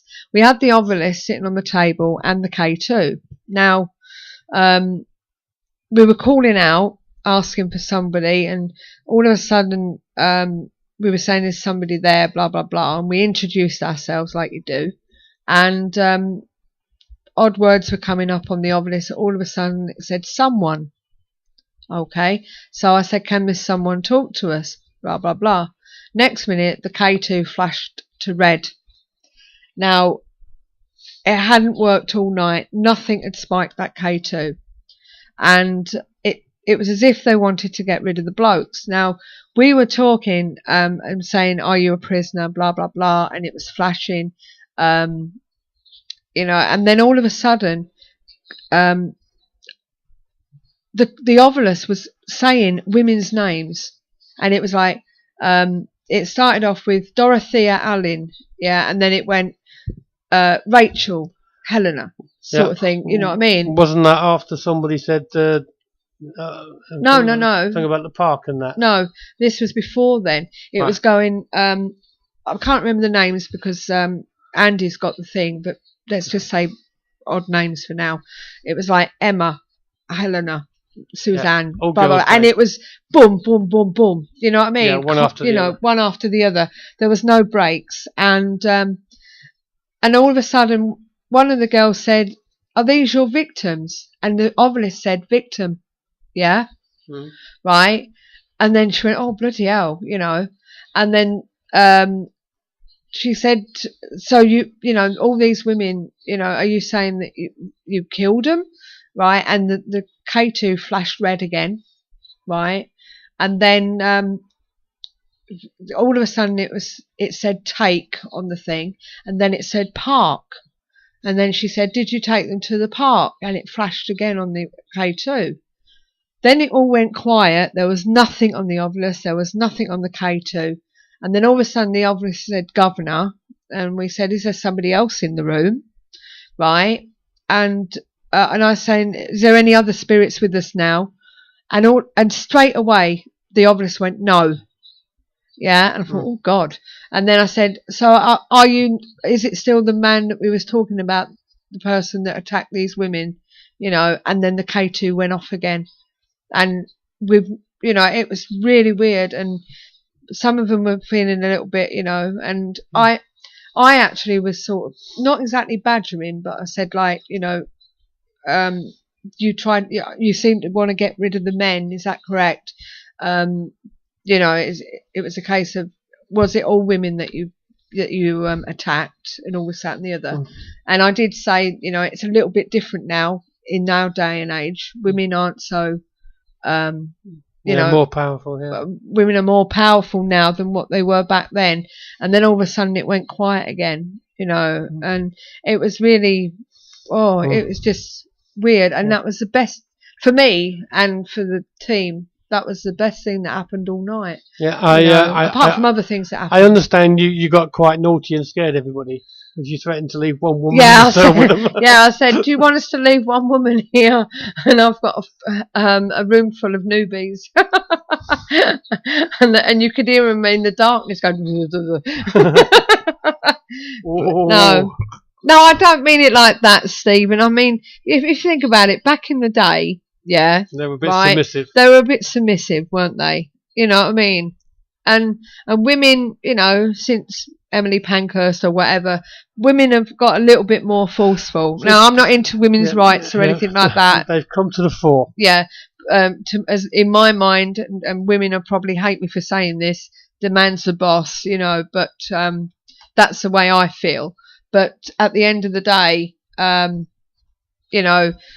nowadays compared to then, it's women have got a little bit more savvy about them, haven't they, sort of thing. So that's what I meant by that. So thanks for joining us, Tag. I hope you'll come again. Nice seeing you, and thanks again for your contribution. I was also saying to Steve earlier today, Sue. Yeah. How I felt that spirit were well inviting to us, weren't they? Yeah, for the first time for us. First time for our investigation. Yeah. We quite often find when we go to a new venue that it takes a little bit of time to start getting answers from spirit. You don't always want to talk to you straight away because, for the want of a better way of putting it, they don't know you. No. And yet they were quite forthcoming last night. And again, I think Rob, one of the security guards, he was well happy with the night as well. Yeah. It was his first one as well. Yeah. And I mean, another thing that the team I was with was commenting on how tame the pigeons were in the. Yeah, there were some young pigeons, and they were just roosting there. We walked right past within. I know 10 inches or so, and they just sat there. I mean, our group, one of the ladies actually stroked one of the pigeons in the hangman yard. Oh my God! She was standing there and she was stroking it, and then Rob took a picture of her. Yeah, it was up on the steps, wasn't it? Yeah. Wow. And it was like, and it just sat there, there. So I don't know. I mean, like no doubt you'll mention it near the time, but there is another book there, isn't there, for December? Yeah, we're going back in December. And I'm really looking forward to going back. Yeah, me too. I would recommend it to anyone out there that, to come along and join us on the Invest there, because you will be surprised. Yeah, it'd be great if you did come and join us, but obviously there are other groups out there doing it. So, that are doing it. But if you get a chance to go, go. Give it a try. But, it is. Well, last night was anyway. Yeah, it'd be nice to see you come with us, but but last night wasn't it? It was really interesting. Yeah, and hopefully it can be just as interesting next time, and maybe even get more next time. Yeah. So, but as I say, it was a bit of a sort of like a bit high and low for us booking wise, but I think they'll get the hang of it. And that, and yes, I do agree with you, Andy. So, Because there will be more places open, won't there, in the future? Because they're actually renovating. Well, I'm hoping parts. at the moment, so as I say, the courts are still there. Yeah, there are areas that they're still cleaning up. And finding areas. So the courts are still being used. They do guided tours during the week as well. Yeah, if you're ever in Lancaster at all and you fancy going to the castle, they do tours during the day where you can walk around, guided tours. So it's worth having a look round, and they will tell you about the place. Your best day for the tour will be the Sunday because then you get to see the courts as well.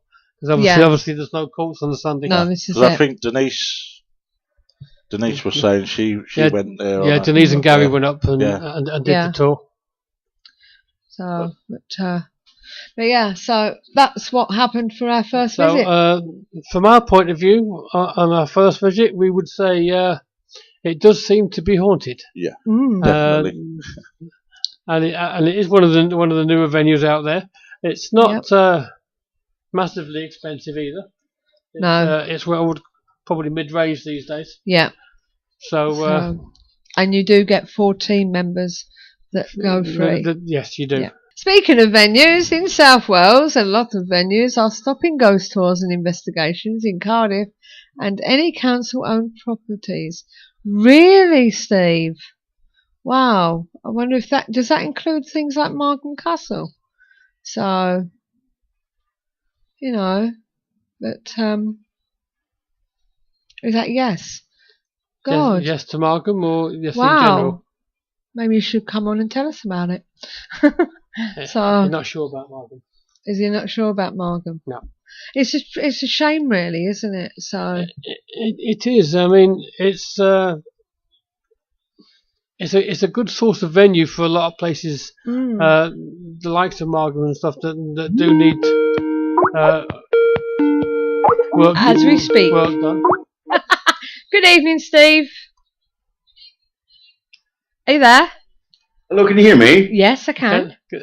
Yeah, just as brought up, I was doing some other work for another organisation, and basically what's happened is that a number of venues have received letters from the local council, and have cancelled the actual venue. I was going to Woodchester Mansion, which is in Cardiff, and the local council have said that there are no more investigations in any other venues. And they also, this is a bit of information for you, have stopped Most Haunted. Really? We were doing some filming there. They've actually cancelled their permit. Yeah. Their permit from recording in Cardiff completely. So I have no idea what is going on lately or of late with the local authorities. And I think it's because of some organisations out there doing whatever they're doing or whatever they may do. So I just thought I'd give you some information. That was my wife. Sorry, I apologise. That's all right. You're in trouble when you get off of it, Steve. I don't know what's going on at the minute. So I just thought, since you brought that subject, I thought I'd just throw that in the mix as well. Yeah. Sorry. Yeah. I mean, like Andy said on the chat room, it only takes one member of the council to object to that kind of thing, whether it be for religious grounds or whatever. Yeah. And then that's it, buggered. It's a shame, really, isn't it? Because you would have thought things like what we do is like a tourist attraction for the council. It's bringing money in that, it's revenue for them. So what surprises me, if I may just say, what really surprises me is that you would think the local authorities, with all this, the credit crunch and all the money that people say they don't have, you'd think they'd have these people, let's come into our venue. Yeah. And for whatever reason, I have no idea why the local authority are taking such a stance when they're crying out and saying that council tax is going up and bedroom tax. Let's get this money by opening these venues, and they've got some wonderful and historic venues out there. I'm sure you'll agree. Yeah. And why they're not utilising those historic venues and inviting reputable organisations like yourselves to come and investigate it is beyond my comprehension. I know. So, I mean, I think that might be part of the trouble because they when it's open, you get all sorts of different groups and people coming in, and not all of them are as as well put together as some others. No, some of the groups aren't. Some of them can be a bit hit and miss. Can be a bit hit and miss, can't they? Some groups. I think what they should do, really, I think local authorities should have some, and I'm not being derogatory in any sense, they should have a list of reputable organisations that are fully insured, have public liability insurance, and have a wonderful reputation. They should be using these organisations saying, "Why don't you come to our venue?" And so, I'm not saying make it selectivity. I'm not saying having an elite organisation. I'm just saying there should be a number of organisations that have a good reputation, that are fully insured, that should be invited to bring members of the public, which again builds up a tourism industry, which then helps the local community in a sense. This is something I think they should be looking at. And this is just my personal opinion, of course. But it's a good opinion, though, Steve. You know, okay, as I say, some groups out there don't even have insurance.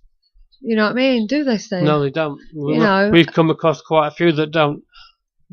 Really? I've never heard of that. That's bizarre. That's the first thing you should have is insurance, for goodness sake. If somebody falls in a venue, you go to a venue that has no electricity, no water, no lighting, whatever it may be, and somebody falls, you're liable for that. If you're charging the public, I remember the public, a fee, you're liable to that person. In my personal opinion, that is. Yeah. A little heads up for groups out there as well. Also, venues are now starting to insist on first aiders, and they want proof that people have got past the first aid certificates. Yes. So they're also doing that. Yeah. We've had two recently that have said we want first aid certificates, and they want to see them, don't they? Yes. Yeah. But surely that must be. I'm not sure about any organisation. I can't speak on behalf of anyone else, but I know in the venues that I do, I have a first aider always on hand, and I'm sure I know that when I've worked with Mr. Andrews in Club Zero, he's always had a first aider on hand and a first aid kit. And these people are probably training it. Surely that must be the minimum. This is the thing. There's no set standard. There's no. Well, they should have a number of organisations get together and say, here is the set criteria. Yeah. You must have X, Y, and Z. Well, we've always had health and safety officers on ours. We've been lucky to have fire marshals with ours. And fire marshals, you know, in the past. But we've been going 7 years this year, and it's only recently that we've actually been asked for certificates. And that's in nearly 7 years. Well, I'm not saying it's very difficult, and I'm sure you agree, it's very difficult to regulate this sort of forum. You know, the concept of paranormal, there's so many people out there doing it, it's very hard to regulate. I'm not saying put regulation in place, but I think there should be a minimum standard. Yeah. That people should be following a very minimum of a criteria. Oh, yeah. You know, so then people book with yourselves who are very reputable, my friend Chris, Club Zero, very reputable. Organisations like these should have, well, I know that you all will follow a certain criteria, but like I said, there's people out there that aren't doing it. And I'm not saying there should be a board or something, but maybe somebody should look into putting something into place where all these people can at least at some level know that when you're going with X, Y, and Z organisations, these people have a set standard. Yeah. If that sort of makes sense. I'm not saying a board, but you know, people know that local authorities endorse these organisations. I know I'm sure they're very hard to endorse organisations, but you see where I'm going with it. I don't want to say put regulation and government principles into place, but I think there needs to be something. Yeah. So people who are paying good money, paying yourselves, myself, or whoever to go on investigations and tours, then they know that they're going to get at least a minimum of a first aider, a fire marshal. They're going to be treated with respect. Yeah. Certain criteria are going to be followed when they're doing experiments. That the experiments are proper experiments, not these made-up things that people do along the line. No ghost baiting, yada yada yada. Sorry, I'm just going off on a tangent here, but that's just my opinion, to be honest with you. I mean, we've been on Invest with other groups in the past, and they've not even had a fire list. No. You're joking me. No. Yeah, they've not known exactly what they got. When I've gone to other venues, I've always walked around maybe 3 or 4 hours in broad daylight, checked out vulnerable risk. You know, you've seen it yourself. There's litter in places, stairlighting, stairwells. You know, we do, don't we? Uneven floorways. Yeah, you know, I would have all those places cordoned off. You know, that's the minimum that I personally believe you should expect. Yeah, we always do a risk assessment when we book a That's venue. wonderful. I have no doubt in my mind that's exactly what you do. Yeah. As I say, you've got a wonderful reputation, and to me, that's what is needed. That's exactly what is needed.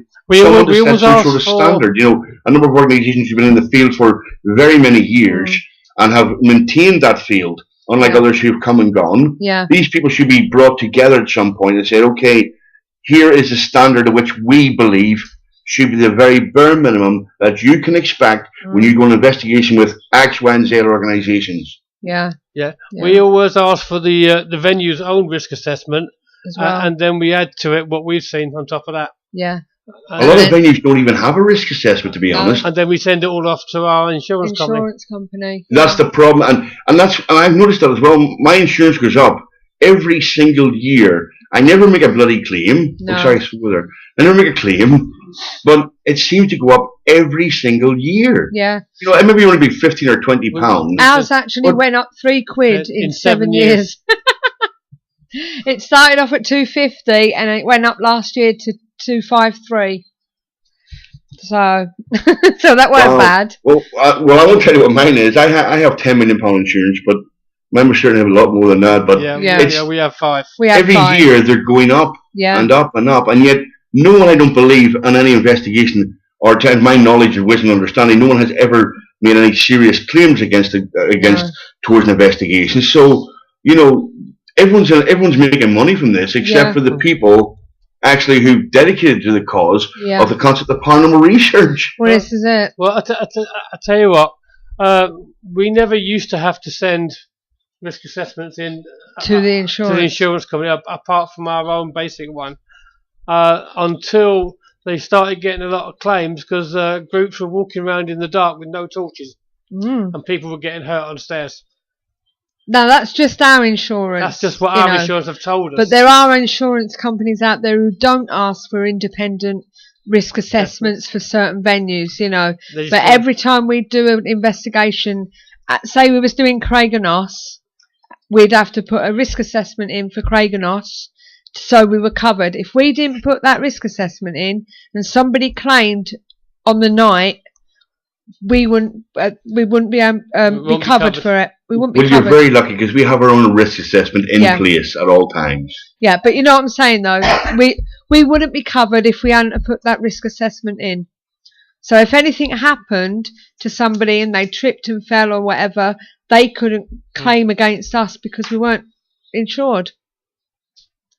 No, I fully understand where you're coming from there. Even though we paid the year, because we didn't put the risk assessment in for that night, it wouldn't be covered. Wouldn't be covered. Hey, it has to be done. It has to be done. So, well, this prison seems like a very interesting place. I must get an opportunity to go there sometime. Where? I think he's on about Lancaster. At the castle. Well, the castle, yeah. Well, it was used as a prison, as you said. Yeah. And I've been listening with bated breath, to be honest with you, and I'm liking the concept of using certain machinery, but I'm also liking the sense where people's actually sensing and feeling for themselves. Yes. As you know, I'm a big lover of that, and I think that's a wonderful concept. Yeah. Yeah, well, this is the way we look at it in our group. We're not a follow and watch group. We like people to get involved, and we give them what we call an hands-on investigation. You know, they are an investigation for the evening, and that's what we're there for. If they get nothing, they get nothing. If they get nothing, they get nothing. If they get something, then it's a bonus. You know, but there are no guarantees in the concept of paranormal research. That's the thing. That's the beauty of what you're doing. You're opening the door and saying, "Listen." Yeah. Here's the venue, here's what we do, here's equipment that we believe may or may not detect. Yeah. Let's get together, let's see what happens. What are you sensing and feeling? Here's what the machines say. Yeah. Is there any coalition between the two? That's proper paranormal research. Human beings and machine going side by side and seeing what is being detected. Yeah. And as I say, we sell our evening as a crash course into paranormal investigating, basically. That's what they're paying for, a night's investigation. And Wonderful. At the end of the night, we talk about what we felt, what we've seen, anything that they've experienced. And then the last thing I say to them before I say goodnight and, drive carefully or whatever, is now the big question: do you think this place is haunted? You know what I mean? That's what I say to them at the end of the night, and then we just see what they come up with. Do you think it's not? Do you think, are you on the fence or whatever? But here's the interesting thing. Although you say, do you believe this place is haunted? Yeah. Let's say you go to a venue and absolutely nothing happens. Does that mean it's not haunted? Or did nothing happen or occur on that evening? Just because it didn't happen doesn't mean it's not haunted. No, 9 times out of 10, we may get some... We always seem to get something that happens, but 9 times out of 10 it's personal. Somebody might feel as though they've been touched, or they might get a sense of something, because they've used their own senses. Yeah. So do you believe, may I ask this question, do you believe that when you're in a haunted location and you're in that sense of knowing that you're in a haunted location, does your senses then, and your synapses of the brain, then go into overdrive and possibly communicate in the sense where people who have had this natural ability, which has been dormant, and they're in that haunted location, does that synapses then switch on, and do them persons then revert back to a medieval thing that they have, and are able then to communicate, and as I say, even with loved ones, they have a sense and feeling that the place is haunted, and they also have a feeling of emotion. Is that paranormal in itself, or would you say that in itself is just a sense of the place is being haunted? I think it's more the case of the sense that the place could be haunted. Some people might run away with their senses. Yeah, we try, when we start them, we try and get them to be on the fence. Don't be too paranormal. Don't be too negative. Because if you're too negative, you might miss something. If you're too much of a believer, you're going to believe a knock that happens could be paranormal. So we ask them to keep an open mind. I also think to probably 75% of the time, without the human brain doing what it does, you don't get paranormal. You see, that's a wonderful point you brought up there. That's an absolutely wonderful point, because I've noticed that myself, that because it's a reportedly haunted location, people seem to be able to, and I always say we all have natural gifts and abilities, and I believe that these are because of the word's haunted, are then switched on. So you brought up a very valid point that in haunted locations, people seem to do and feel things that they would never have felt before. So yes, I'm going to go with that. Well done, and I like that concept. I mean, it has actually been proved on a time when they actually made up a ghost. Yeah. Simon. And Steve, you mean? Oh yeah. Simon. No, they made up a ghost called Simon. Yeah. And before long, they were actually talking to Simon. Yeah. And getting answers. Well, look at Steve Mera. And it didn't exist. Steve Mera took a bunch of people to a location, and he told them it was haunted. Yeah. Yep. They all went in. They did the night. They were getting this, that, and the other happened. Yeah. And when they finished, Steve Mera turned around and said, "Is this place haunted?" And they go, "Oh yeah, I felt this, that, and the other." And he said, "This place is not haunted." But he told them in the beginning it was haunted. He was doing an experiment. You know what I mean? Well, I agree. The experiment, that's a good experiment. Yeah. Don't get me wrong, that's a wonderful experiment. However, and here's the interesting thing. Although Steve said the place is not haunted, Steve, it was. How does he actually know it's not haunted? Just because he has been there and he's never experienced anything, so we all can assume that it's not haunted. How do we know it actually isn't haunted? How do we know that there aren't ghosts running about? Or maybe I'm not saying a shy ghost, but you get the idea. Just because people don't experience it at that time doesn't mean it's not haunted. That was my whole hypothesis. Nothing had ever been experienced there at all. And Steve's been corrected. It was Philip, not Simon. But nothing had ever been. Nothing had actually ever been experienced there. It had been investigated so many times. There was no evidence or any stories of any paranormal evidence happening, so that's why they did it. They thought that they'd try the experiment out, didn't they? Yeah. Well, I must say it's a wonderful experiment, and I'm glad that someone has done it. Yeah. And they've used that to show that how the brain perceives things, and the night, and it's dark, and stories have been told. I can see a great expert. I can see where it's going with that. Yes, that's wonderful. It's like last night. The guy that was there, when we started, I asked him to take him on a tour of the building. Yeah, with the lights on, obviously, and I said to him, "Don't tell him any stories." Yeah, we didn't want him to turn around and say, so and so's been seen here, or blah blah blah, or this has happened here. We said to him, we don't want nothing like that. We want people to try and feel things for themselves and see whether anything happens. If it doesn't happen, it doesn't happen. But at the end of the night, you can then turn around and tell us what has happened here and see whether it matches to what we may have got. That's a very way of correlation. That's a great correlation thing. That's a great thing to do. That way you can sense whether it's mindset of people or it actually is paranormal activity. Yeah, well done. I would certainly encourage people to keep doing that. Yeah.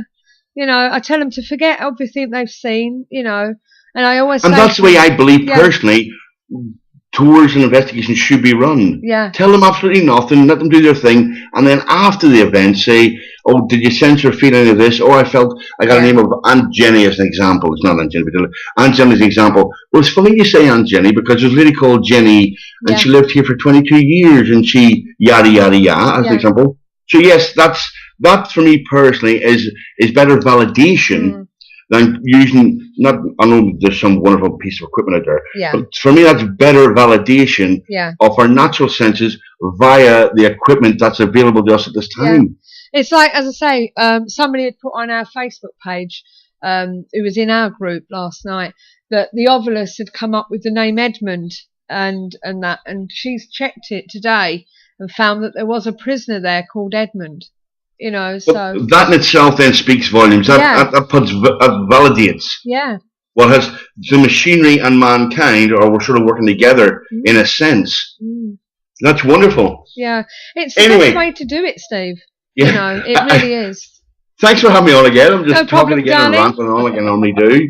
I'll speak to you again soon. Yes, okay, my darling. Take care. Steve, bye. Bye. Well, that was our Steve Brown. So I don't know. It was for your group. It was like within the first 5 minutes of being in the location we were sent to, activity was starting. Yeah, it was pretty quick stuff coming through. You know, shadows and that being seen moving around, movements and stuff.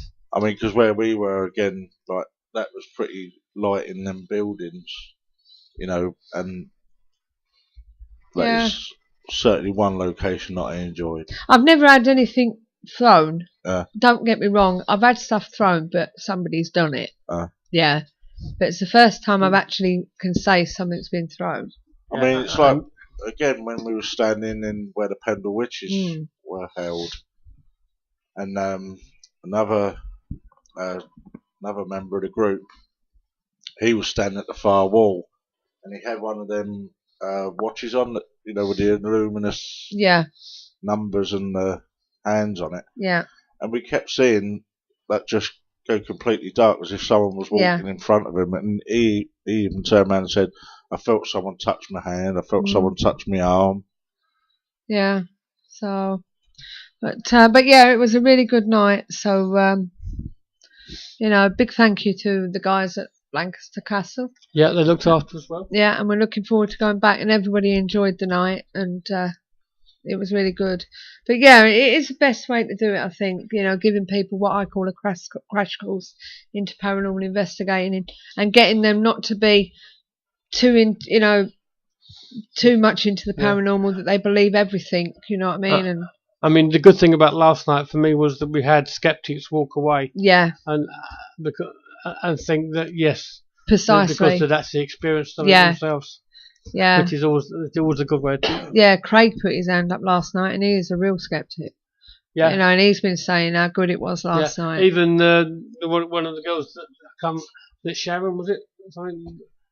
I can't remember. The dark, not the long haired one, the short haired, the one that came in late. One of the girls that. I can't remember, Amy or something. I don't know. No, it wasn't. It was again with an S, but right. She was a skeptic. Yeah. And yet she wasn't when she left because she'd actually experienced something on the night. Well, that's good which then. is good. You know, if we can get people to change their perception on from a skeptic point of view, yeah, and believe that possibly something did happen, yeah, then that's great. Mm-hmm. We're not there to force people to believe in the paranormal, but then again, we don't want people that's going to be too hyped up on the paranormal that they believe every little thing is activity, because 9 times out of 10, when people are like that, they end up being a bit skittish and a bit Yvette Fielding, for want of a better word, the way she used to be when she started, it always screams and that. It's a bit scream team. Yeah, you know. So, but as I say, it's not too bad. So, do you have any footage of the camera to speak of? We couldn't actually rig up any cameras last night, unfortunately. That was another problem. No. So, I mean, having said that, in the 7 years we've been going, yeah, we've only caught probably 3 things on camera. Yes. One of them was at Margam. Yes, one of them was at Margam, and we caught an EVP. So it don't happen all the time. And we've had a solid picture. Yeah. At York. Yeah. I mean, we've got like dictaphone footage to go through. We've got that to go through. Yes. Yeah. Yes. When it comes to dictaphones, please go to the Ghost Store. Yeah. They do a digital recorder, which links straight into the computer. It charges from the computer as well, so there's no batteries. And it's got a memory size as far as 16 gig, with loads of with 4 channels on it. Yeah. Loads of room. Mm. And it suppresses external noise as well. And the good thing about it, like you say, you can actually transfer what you've captured over onto the computer, so you can check it properly. I mean, I purchased one this week, didn't I? Yeah. And my one's an 8 gigabyte one. Yeah. And if you don't mind, what did that cost? That was $19.99. £3 for P&P. Yeah. So for 20 quid, you've got yourself a really good recorder. Yeah. That as long as you keep it charged up, won't let you down. Yeah. So I've also got another gadget that I've always wanted as well. That'll cost me a tenner. But your GhostNet, Peg. Your GhostNet. Yeah. So that's what happened last night. As I say, you know, and if you can try and make it that you're using the equipment and it does correspond with what's happening and what has happened at the building, then that's great. That's more or less validation, isn't it? It is. You can get stuff to correspond with each other. You're getting the same information from 2 different sources. It's brilliant. So, you know, but as I say, whichever way you do it, all credit to you. It all goes to, at the end of the day, finding out answers, whether it be for personal reason or to share with the vast majority of the paranormal world.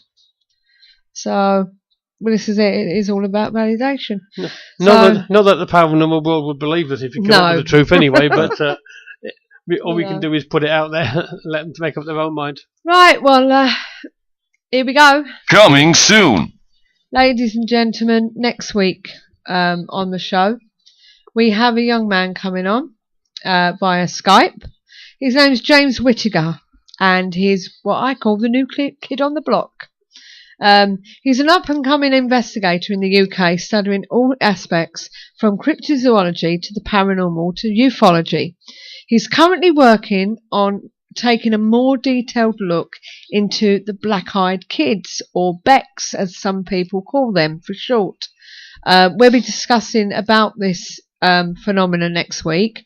Apparently, other names that they have been referenced to are jinns or even archons. So this might be... Jinns I know, but what's an archon? I'm not sure. He's also looking to set up expeditions in the future, including a search for the Dogman in the UK and other cryptids. He also has several different pages on Facebook, from Dogmen in UK, ufology.uk, to Paranormal Rendezvous. So he has lots of arrows in his quiver. Yes, so basically we're going to have him on strings to his next bow, week. I say.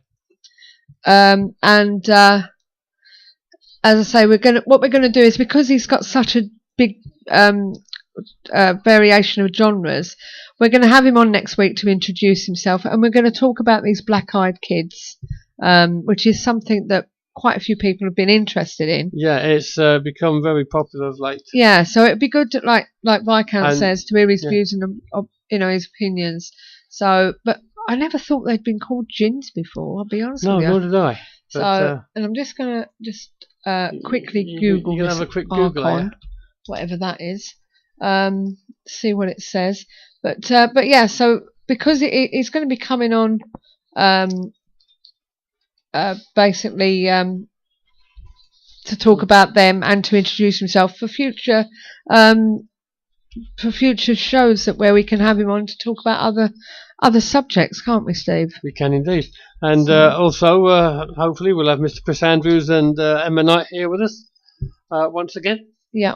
So, but we'll have plenty of questions. I'm not actually finding anything on Archons. So we'll have to ask him to explain himself as to what they actually are. So, but as I say, it's confused. So that would be quite interesting. So unless you know, no, not black-eyed peas. And do you mean jinns? Yes, I said jinns. They are what are the jinns again? We had Rosemary on talking about that, didn't we? But we went to a restaurant and was told about the jinns. The jinns basically are fallen angels. Well, you could say that. Yeah. They're spirits that tend to trick you. There are many jinns, but apparently there was 12 that studied under Allah. And so there are some good jinns as well as the tricksters. Yeah, and apparently, as far as is it just Muslim? Well, apart from, is it Muslim? Yes. Apart from Arabian demons, says Andy. And Muslims, they believe that when we see ghosts and stuff like that, they believe that to them, when they see these people, it's the jinn trying to trick them. Yes. That's what they believe. That's what we found in multicultural, one of the multicultural beliefs, that they don't believe. Well, they don't believe in ghosts as we do. Well, but I'm sure Andy will correct me. With the exception of spiritualism, I think all mainstream religions believe that ghosts don't exist. They go straight to heaven and that's it. Yeah. Heaven or hell. Yeah. There's no in between. That's it. And as I say, they believe that, like, you know, when we might see our uncle or whatever in spirit, they think that it's the jinn tricking them. So, you know, but if you look on YouTube, you'll find a show that we did with Rosemary Gilly. I think that was her name. I'll just double check for you. But we were talking about a book, weren't we? The jinn, that she was. That was an interesting night. Actually, it was actually. Let's just see. Where's the name? Rosemary Ellen Gwilly, I think. Gilly. So, but interesting book she's got there, all about the subject. Yeah. Let me just Google her, and then I'll put the link on for you to have a look at her website. And as you said, it is a problem with mainstream religions. Yeah. And yet, when something happens, the big ones are the first to come in and try and get rid of it. So, try and get rid of supposed demons and spirits. There you go. There's a website if you want to have a look. Although we accept that there can be occasions where echoes are left, the Atman has moved on, but the actual echo remains. Yes, I agree with that. Which is the same as the stone tape theory, I suppose, isn't it? Yes. You know. But, to a point, yes. Yeah. Well, basically, that's it, I'm afraid, for tonight. We've got to get quickly packed up and shoot down to Peterborough. Can't hear you, John. That was another thing about last night, the aroma of the food that the prisoners used to. Yes, we passed through because we could smell curry and fish and stuff. You know, but I don't know. So anyway, thanks again for joining us tonight. Viscount said he met Rosemary. And as usual, there's only one thing left to say. Yeah. Are you ready, guys? Hang on. Hang on, she says. I'm jumping the gun, she says. You are. So, bear with me. Push the button. this is where it's at. Yeah, we'll be back here next Sunday, same time, same place, 8 o'clock.